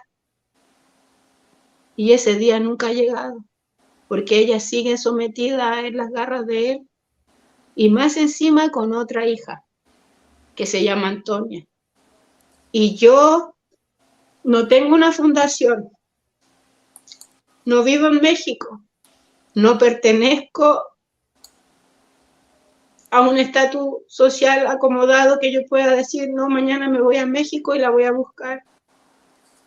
Dentro de mis posibilidades, tú, Poncho, te sabes que lo he hecho. Así es. Pero Oye, está escondido como las ratas. Pero si alguien sabe dónde él está o sabe algo de esas niñas, de esas mujeres, porque no me importa que esas mujeres no conocen otro mundo, hay que sacarlas de ahí, porque nosotros no sacamos nada con hacer un podcast, con hacer esta entrevista que te estoy dando, si sé y tratar de ayudar a otras mujeres que no conozco, sabiendo que la que yo conocí, con la que yo conviví, con la que yo sufrí lo peor de mi vida, sigue viviendo eso junto a sus hijas. O sea, ellas nunca han ido a la escuela, nunca conocieron nada de la vida. No tienen redes sociales, no sabemos si están vivas o muertas. O sea, yo hago un llamado al Estado, a quien me vea, a una autoridad, que tomen cartas en el asunto, porque esto sucedió años atrás, pero sigue sucediendo ahora. Y eso es lo que no puede seguir pasando. así es, Edith. Probablemente, y por cómo él actuaba, lo más probable, perdón, es de que estas niñas hayan tenido hijos de él y que él esté repitiendo la misma historia, el mismo cuento.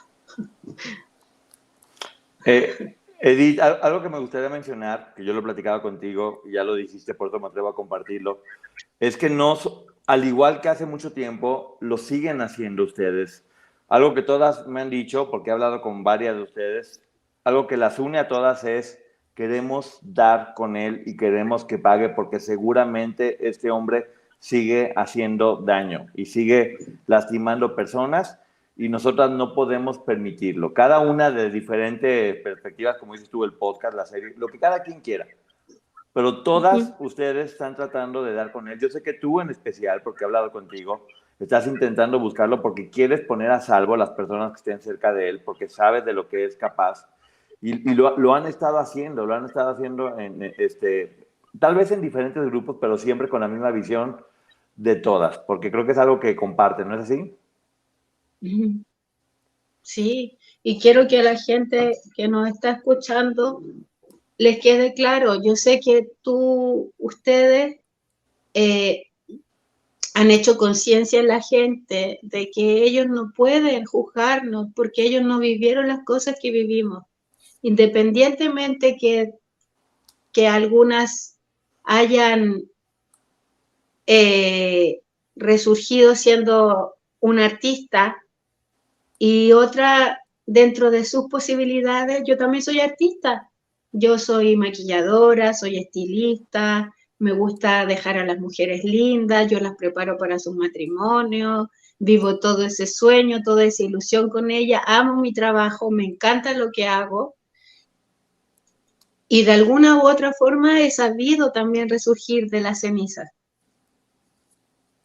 Y Sí. todas sé que lo han hecho, de alguna u otra manera, todas hemos tenido ese valor de salir adelante. Algunas con un dolor más grande, algunas con una herida más grande, pero lamentablemente estuvimos ahí y ninguna tiene el derecho de ser juzgada, ninguna, porque ninguna tuvo culpa. A mí, ninguna de ellas me hizo daño. Y aunque me lo hubiese hecho, no la juzgo. ¿Sabes por qué? Porque era por órdenes de él. Y a ninguna le guardo rencor. y a ninguna la critico ni tengo un mal sentimiento en contra de ellas. No, para mí son mis hermanas y lo van a hacer siempre, siempre, porque vivimos del dolor y superamos ese dolor.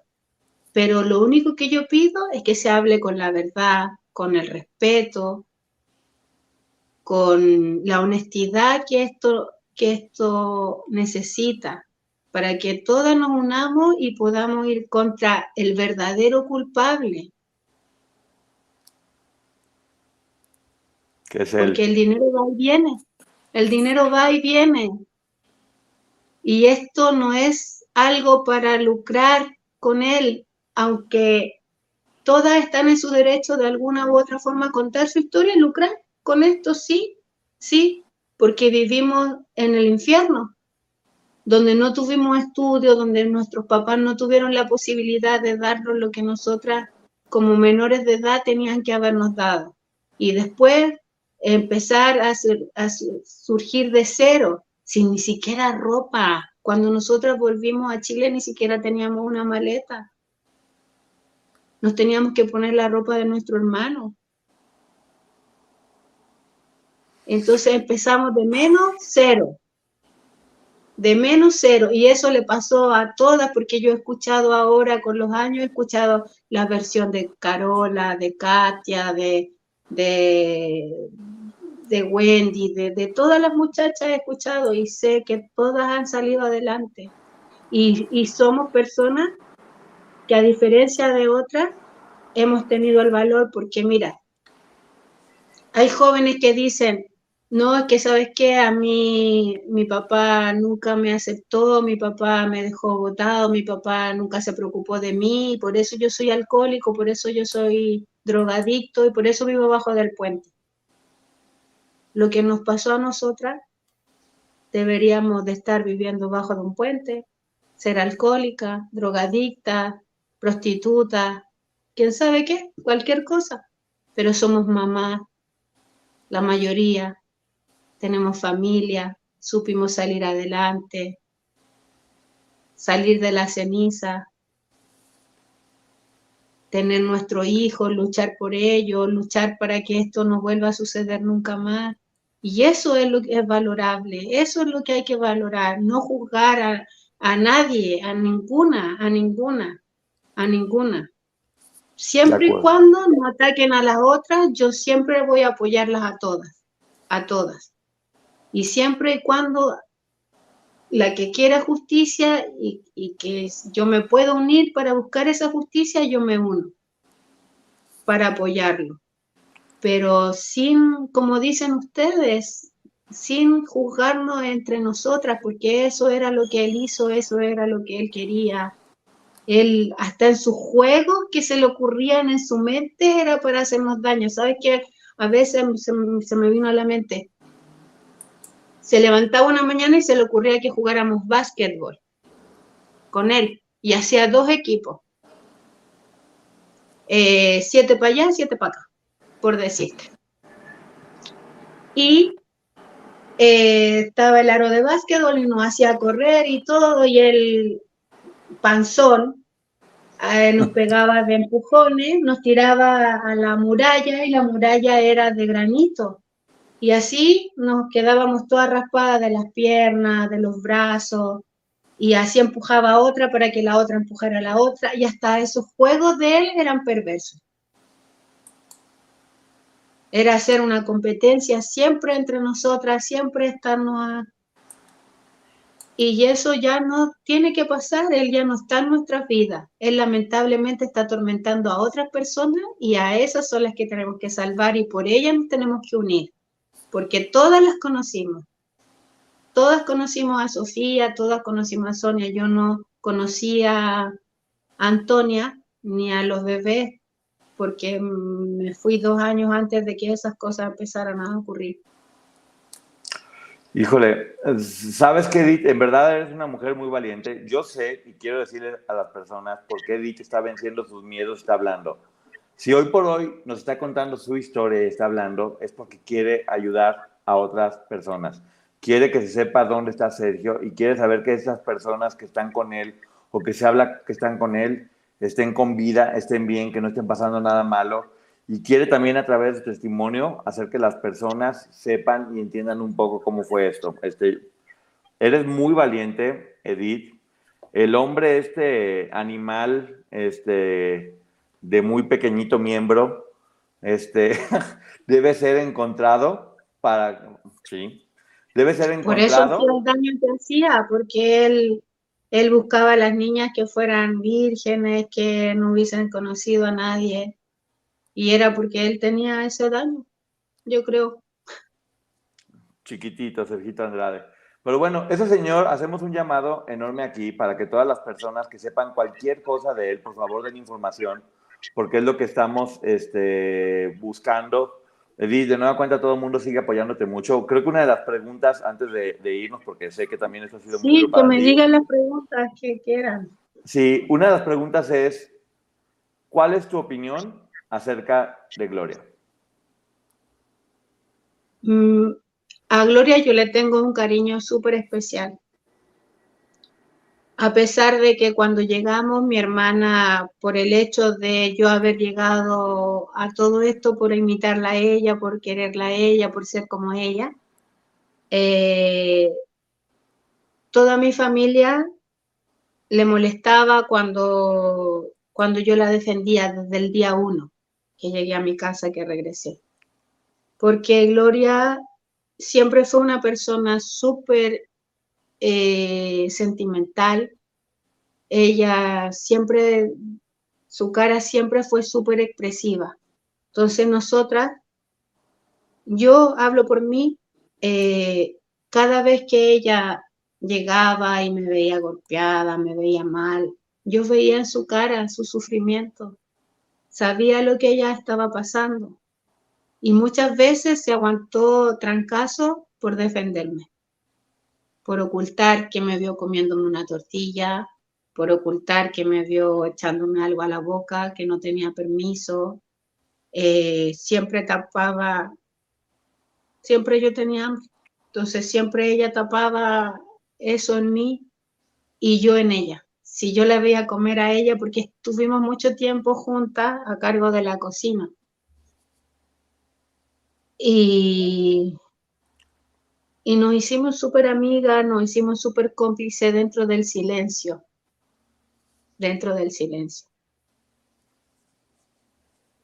La vi sufrir,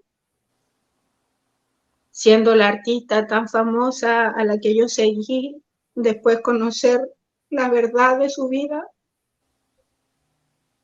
era doloroso, porque verla yo como una estrella, idolatrarla así como una estrella y después ver su realidad.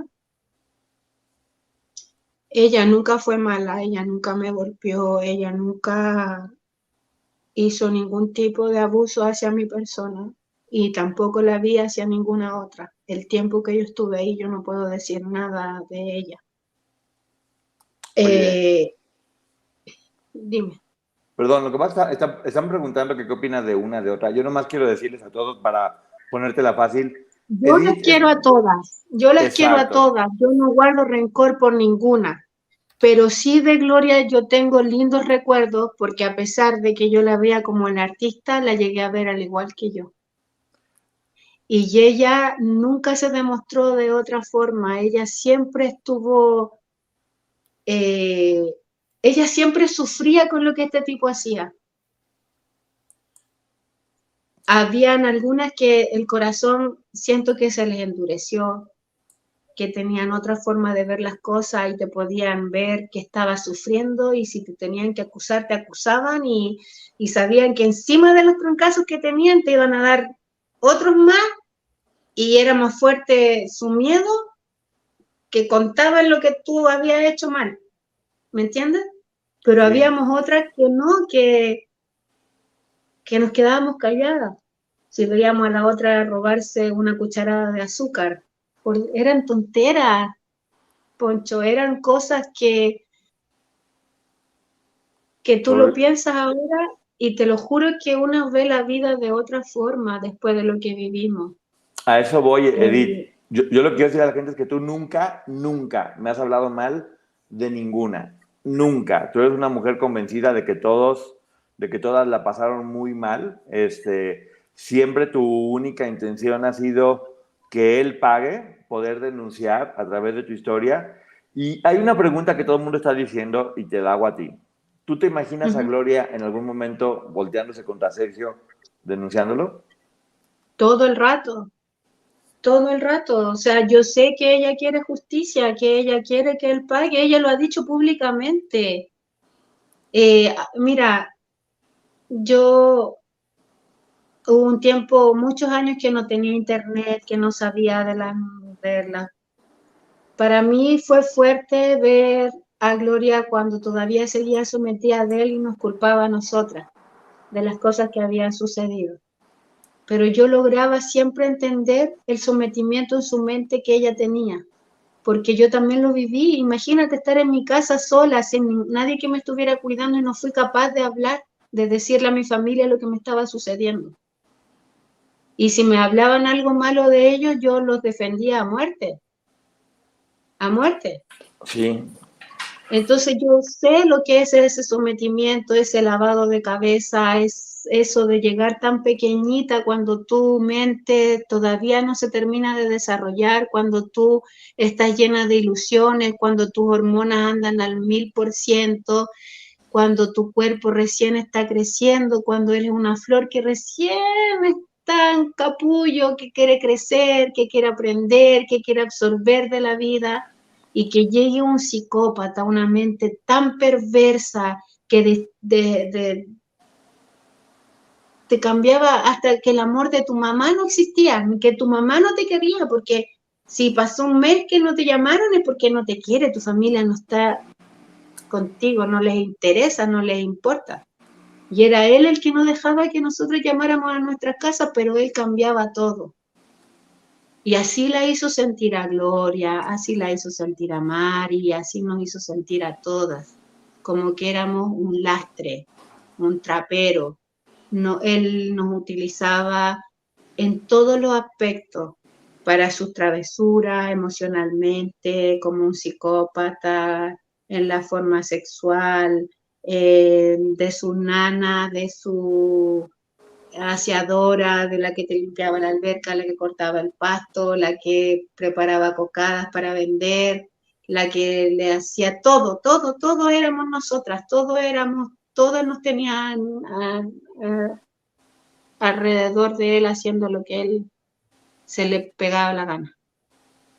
Y de eso ninguna tiene la culpa, solamente él, solamente él.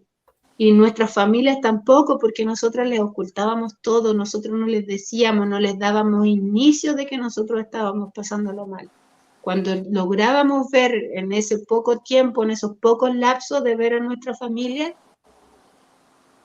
nosotros nos decíamos, por miedo, por temor, por sentir culpa de lo que ya habías vivido. Ni siquiera era de lo que podía pasar más adelante, porque tú decías, ¿y cómo le explico a mi mamá esto? ¿Y cómo le explico a mi mamá lo otro? Si él,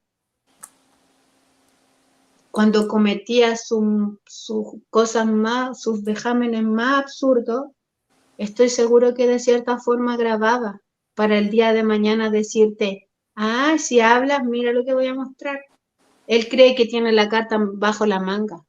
Pero si nos unimos todas y contamos todas las cosas que él supuestamente cree que tiene debajo de la manga, lo hacemos triza, porque él podrá mostrar todo lo que se le venga en gana, pero todo fue planeado por él.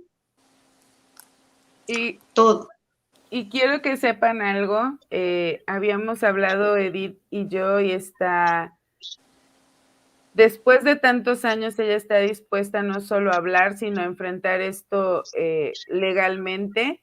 Va a recibir la asesoría y va a tener el acercamiento con las personas adecuadas. No está sola, y a mí sí me parece importante lo que menciona en un principio y a lo largo de este relato, que muchas de ellas no han logrado tal vez tener o llegar a acuerdos justo porque este hombre las manipulaba. Aquí están preguntando, ¿qué opinas de esta? ¿Qué opinas de la otra? ¿Yo le creo a esta o le creo a la otra? Aquí no se trata de eso, se trata de que ellas se unan, más allá de si se tienen cariño o son amigas, porque las une el mismo sufrimiento y entonces procedan en contra de este tipo. Sí, oye, algo que también es importante es que sí, efectivamente, varias de ellas tendrán que hacerse responsables de errores que cometieron, pero que no es lo importante, son errores que se pueden pagar de cualquier manera, pero el Y foco va a haber que nunca se... alguna forma, Poncho, de Claro, demostrar, va a haber algún, porque entre nosotras mismas podemos ser testigos. O sea, ¿tú crees que venía él y le decía a una de las muchachas, firma aquí, y porque ella sabía que iba a poner una casa a nombre de ella? ¿Tú crees que él nos daba la información? no, No, tú lo tenías que hacer solamente. exacto, es a lo que voy. Él Él, manejaba todo, él. Claro, exacto, habían unas que eran él, más de su confianza, que eran su brazo derecho, que él confiaba, como Mari lo dice en su podcast. Ella llegó a hacer cosas por él, por amor, que ni ella ahora ni ella misma se lo explica cómo pudo firmarle documentos, prestarse para ir a buscar a una, para llevar a la otra, para esto, para lo otro. Pero mira, todo cae por su propio peso. Si nosotras somos honestas con nosotras mismas y decimos las cosas realmente como fueron y hablamos con la verdad por delante, todo va a caer, todo va a caer por su propio peso. Y todo se paga aquí en la tierra.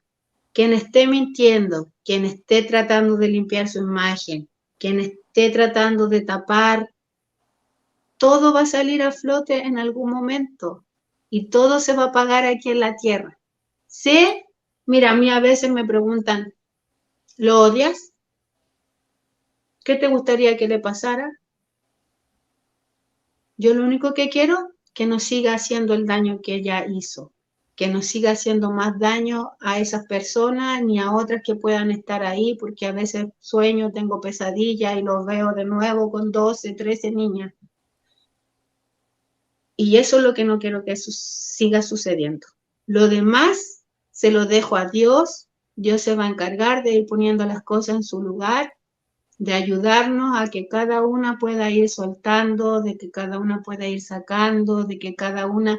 Es bueno hablarlo, me lo dijo la psicóloga. Entre más lo hables, entre más lo cuentes, entre más te desahogues, entre más personas te escuchen, más rápido vas a poder sanar.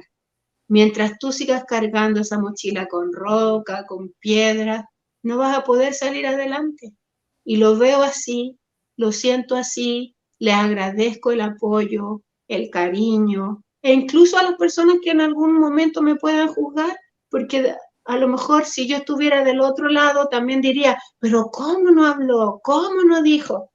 Pero la vida, mira, una persona me dijo algo tan lindo, Diosito manda a sus ángeles guerreros a que pasen unas pruebas enormes. Y yo estoy segura que ustedes fueron uno de esos ángeles que Dios mandó a la tierra a que fueran unas luchadoras, unas guerreras y que sufrieran todo lo que sufrieron para que den testimonio de que en la vida hay cosas que se pueden superar y que todo va a depender de uno, de tu fortaleza, de querer ayudar, de amar al prójimo, de querer dar lo mejor de ti, de querer dar un consejo. Y estoy segura de que la vida es así. A algunos nos toca más duro, a algunos nos toca menos duro, pero uno tiene que aprender de las experiencias ajenas para proteger a tus seres amados, a tu vecina, si la ves en problemas, hablar, pedir ayuda. Esas son las cosas que nosotros, por lo que vivimos, tenemos que dejar en esta tierra. Y dejar ese mensaje de que ya que esto fue tan mediático, que esto en algún momento se tomó con tanto amarillismo, que de todas formas fuimos, aparte de todo lo que este ser nos hizo, nos sigue causando ese daño y nos sigue creando este estigma de que no podemos ser felices, de que no podemos seguir adelante, de que no podemos unirnos. No, eso va a depender de nosotras, de nosotras. Y todas dentro de nuestro corazón sabemos que ninguna, ni esta ni la otra, tiene más culpa que esta, que la otra.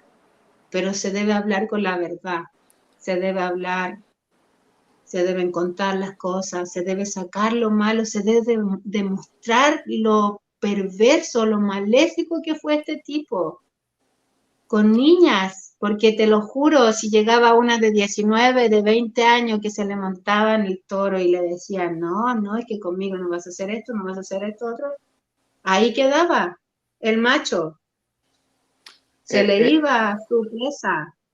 Él solamente podía con las niñitas, con las jovencitas, con las pequeñas. Hace aproximadamente 25 años que sale el libro de Aline, mucha gente las juzgó a ustedes. Muchos tomamos, y me incluyo, bandos o parte de a quién le creo y a quién no. Nos tomó 25 años, Edith, y hoy entendemos, o por lo menos la mayoría entendemos, que las víctimas son todas ustedes y tenemos hoy la conciencia de saber que las vamos a apoyar. Creo que no solo Poncho y yo, sino todos como sociedad y como público, estamos con ustedes y esperamos enmendar el error de hace 25 años. Gracias. Y ojalá que la gente tome conciencia y sea realmente así,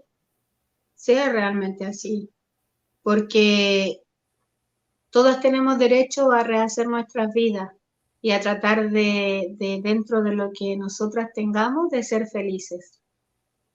Y Gloria, aunque sea la estrella, la famosa, también tiene derecho, ella tiene sus hijos, tiene su familia, su madre, su padre, mucha gente detrás, y de verdad que ella no merece seguir siendo señalada por el hecho de ser una artista, porque así lo pudo haber sido Mari, Gaby, Katia.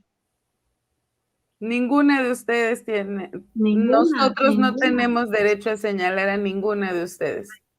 Ninguna, porque ninguna fue mala con la otra, ni lo hizo a propósito, ni hizo cosas. Todas sabemos que todo lo teníamos que hacer por él, por instrucciones de él. Y lo hacíamos para sobrevivir. Ni siquiera lo hacíamos por cizañeras, por malas, no, era para sobrevivir.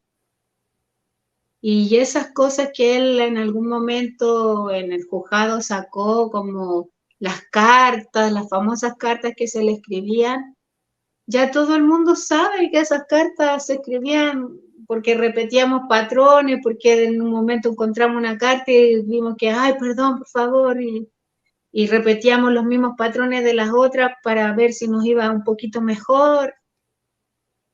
Él ya no tiene pruebas de dónde sacar. Si nosotras nos unimos, él no va a tener cómo, no tiene cómo zafarse de lo que hizo. Hay muchísimas pruebas más a favor nuestro que de él.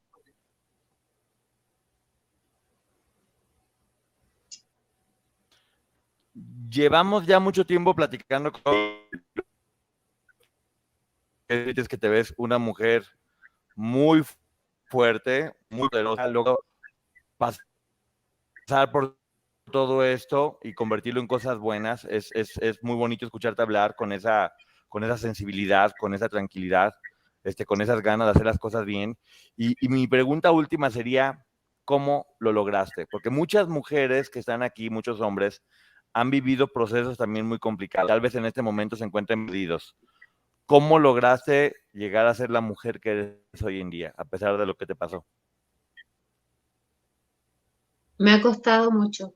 No ha sido fácil porque quedan secuelas mentales, personales, Es difícil superar las cosas, pero uno puede pedir ayuda, uno puede asesorarse con profesionales. De repente, no soy muy hacia tomar pastillas, pero de repente mi sertralina me quita esa angustia, esa pena y me hace, no, tengo que levantarme. Pero lo más importante es Dios, que lo tengo en mi corazón, en mi vida, en todo lo que hago, y Él me ha ayudado a salir adelante, ha ayudado a mi familia y mis hijos.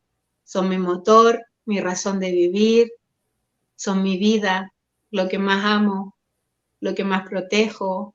Soy una leona, una guerrera por ellos. Y la gente eso tiene que pensar cuando pone el dedito, antes de decir alguna cosa que te pueda lastimar, pensar si tu hijo lee eso, si a ti te lastimaría. Porque no soy solamente yo, hay pequeñitos detrás que en algún momento se van a meter y van a leer, y eso es lo que no tiene que pasar. Yo fui una niña, fui una víctima, y ellos tienen que entender eso el día de mañana. Y sé que van a sentir orgullo de la mamá que tiene, que aunque se haya demorado 23 años en abrir la boca, la abrió para ayudar, para salvar, para unir y para hacer entender a las personas de que no somos nadie para apuntar con el dedo al otro. No somos nadie, porque hay que vivir las cosas para poderlas entender. Eso. Y decirle a todos, dejarle mi mensaje, que nos juzguen, que nos amemos, que nos queramos, que nos cuidemos, que nos respetemos y que tratemos de hacer de este mundo un mundo mejor, porque tenemos hijos, algún día vamos a tener nietos y tenemos que dejarles cosas lindas y que esto no vuelva a suceder nunca más, porque ahora tenemos redes sociales, porque ahora podemos contar, sacar ese estigma, ese miedo de que si dices te van a juzgar, de que si dices te van a criticar, de que si cuentas vas a ser tú la culpable. No, no, no. Eso es lo que tenemos que quitar de nuestras mentes.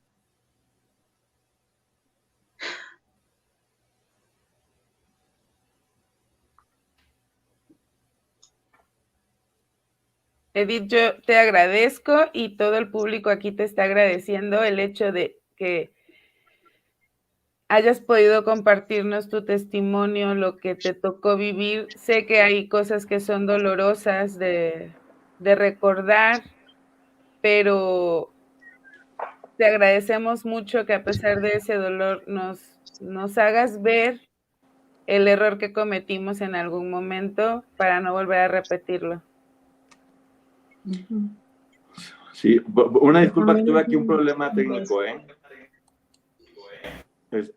pero bueno, aquí estoy de nueva cuenta. ¿Algo más que quieras decir para despedirte, Edith? No, decirle a todos que Dios los bendiga, que estén bien. Si las muchachas en algún momento ven esto, que les mando un abrazo, que las quiero mucho, que confío y tengo la certeza que Dios algún día nos va a unir y nos vamos a poder dar un abrazo y nos vamos a poder decir muchas cosas y vamos a poder sanar esas heridas que otra persona nos causó, no nosotras. Muchísimas gracias de nueva cuenta. Te lo vuelvo a repetir, eres una mujer admirable. Yo que he platicado mucho tiempo contigo, sé que eras ese tipo de persona que se dejaba golpear para no echar de cabeza a otras, que siempre buscabas la unión, que protegías y que te entregaste y que sufriste mucho por eso, por intentar hacer las cosas siempre bien, y que gracias por hablar en este momento. Fue el tiempo que tú lo decidiste y te lo agradezco que hayas tenido la confianza de hacerlo aquí, donde sabes que todos conocemos tu historia y que vamos a abrazarla y vamos a cuidarla, porque es lo que nos corresponde como sociedad, no más seguir agrediendo a las víctimas. Hay que abrazarlas, hay que hacerlas fuertes para que cada vez más personas puedan seguir denunciando. Muchísimas gracias, Edith. Maggie, ¿algo más quieres decir? Gracias a todos por ser tan respetuosos de la historia de Edith. Muchísimas gracias y bueno, nos despedimos, Edith, de nueva cuenta, beso, un abrazo y gracias Un por la beso, confianza. un abrazo. Nos vemos a Se todas les las personas. quiere mucho. Bye. Bye. Bye. Bye. Déjame acá que se vaya. Con permiso, con él en vivo, que ya está yendo. Bueno, un montón de mensajes de amor. Es increíble y me da muchísimo gusto que lo estés viviendo de esa manera. Mira, acá ya sabes, el internet sigue fallando. Señal de que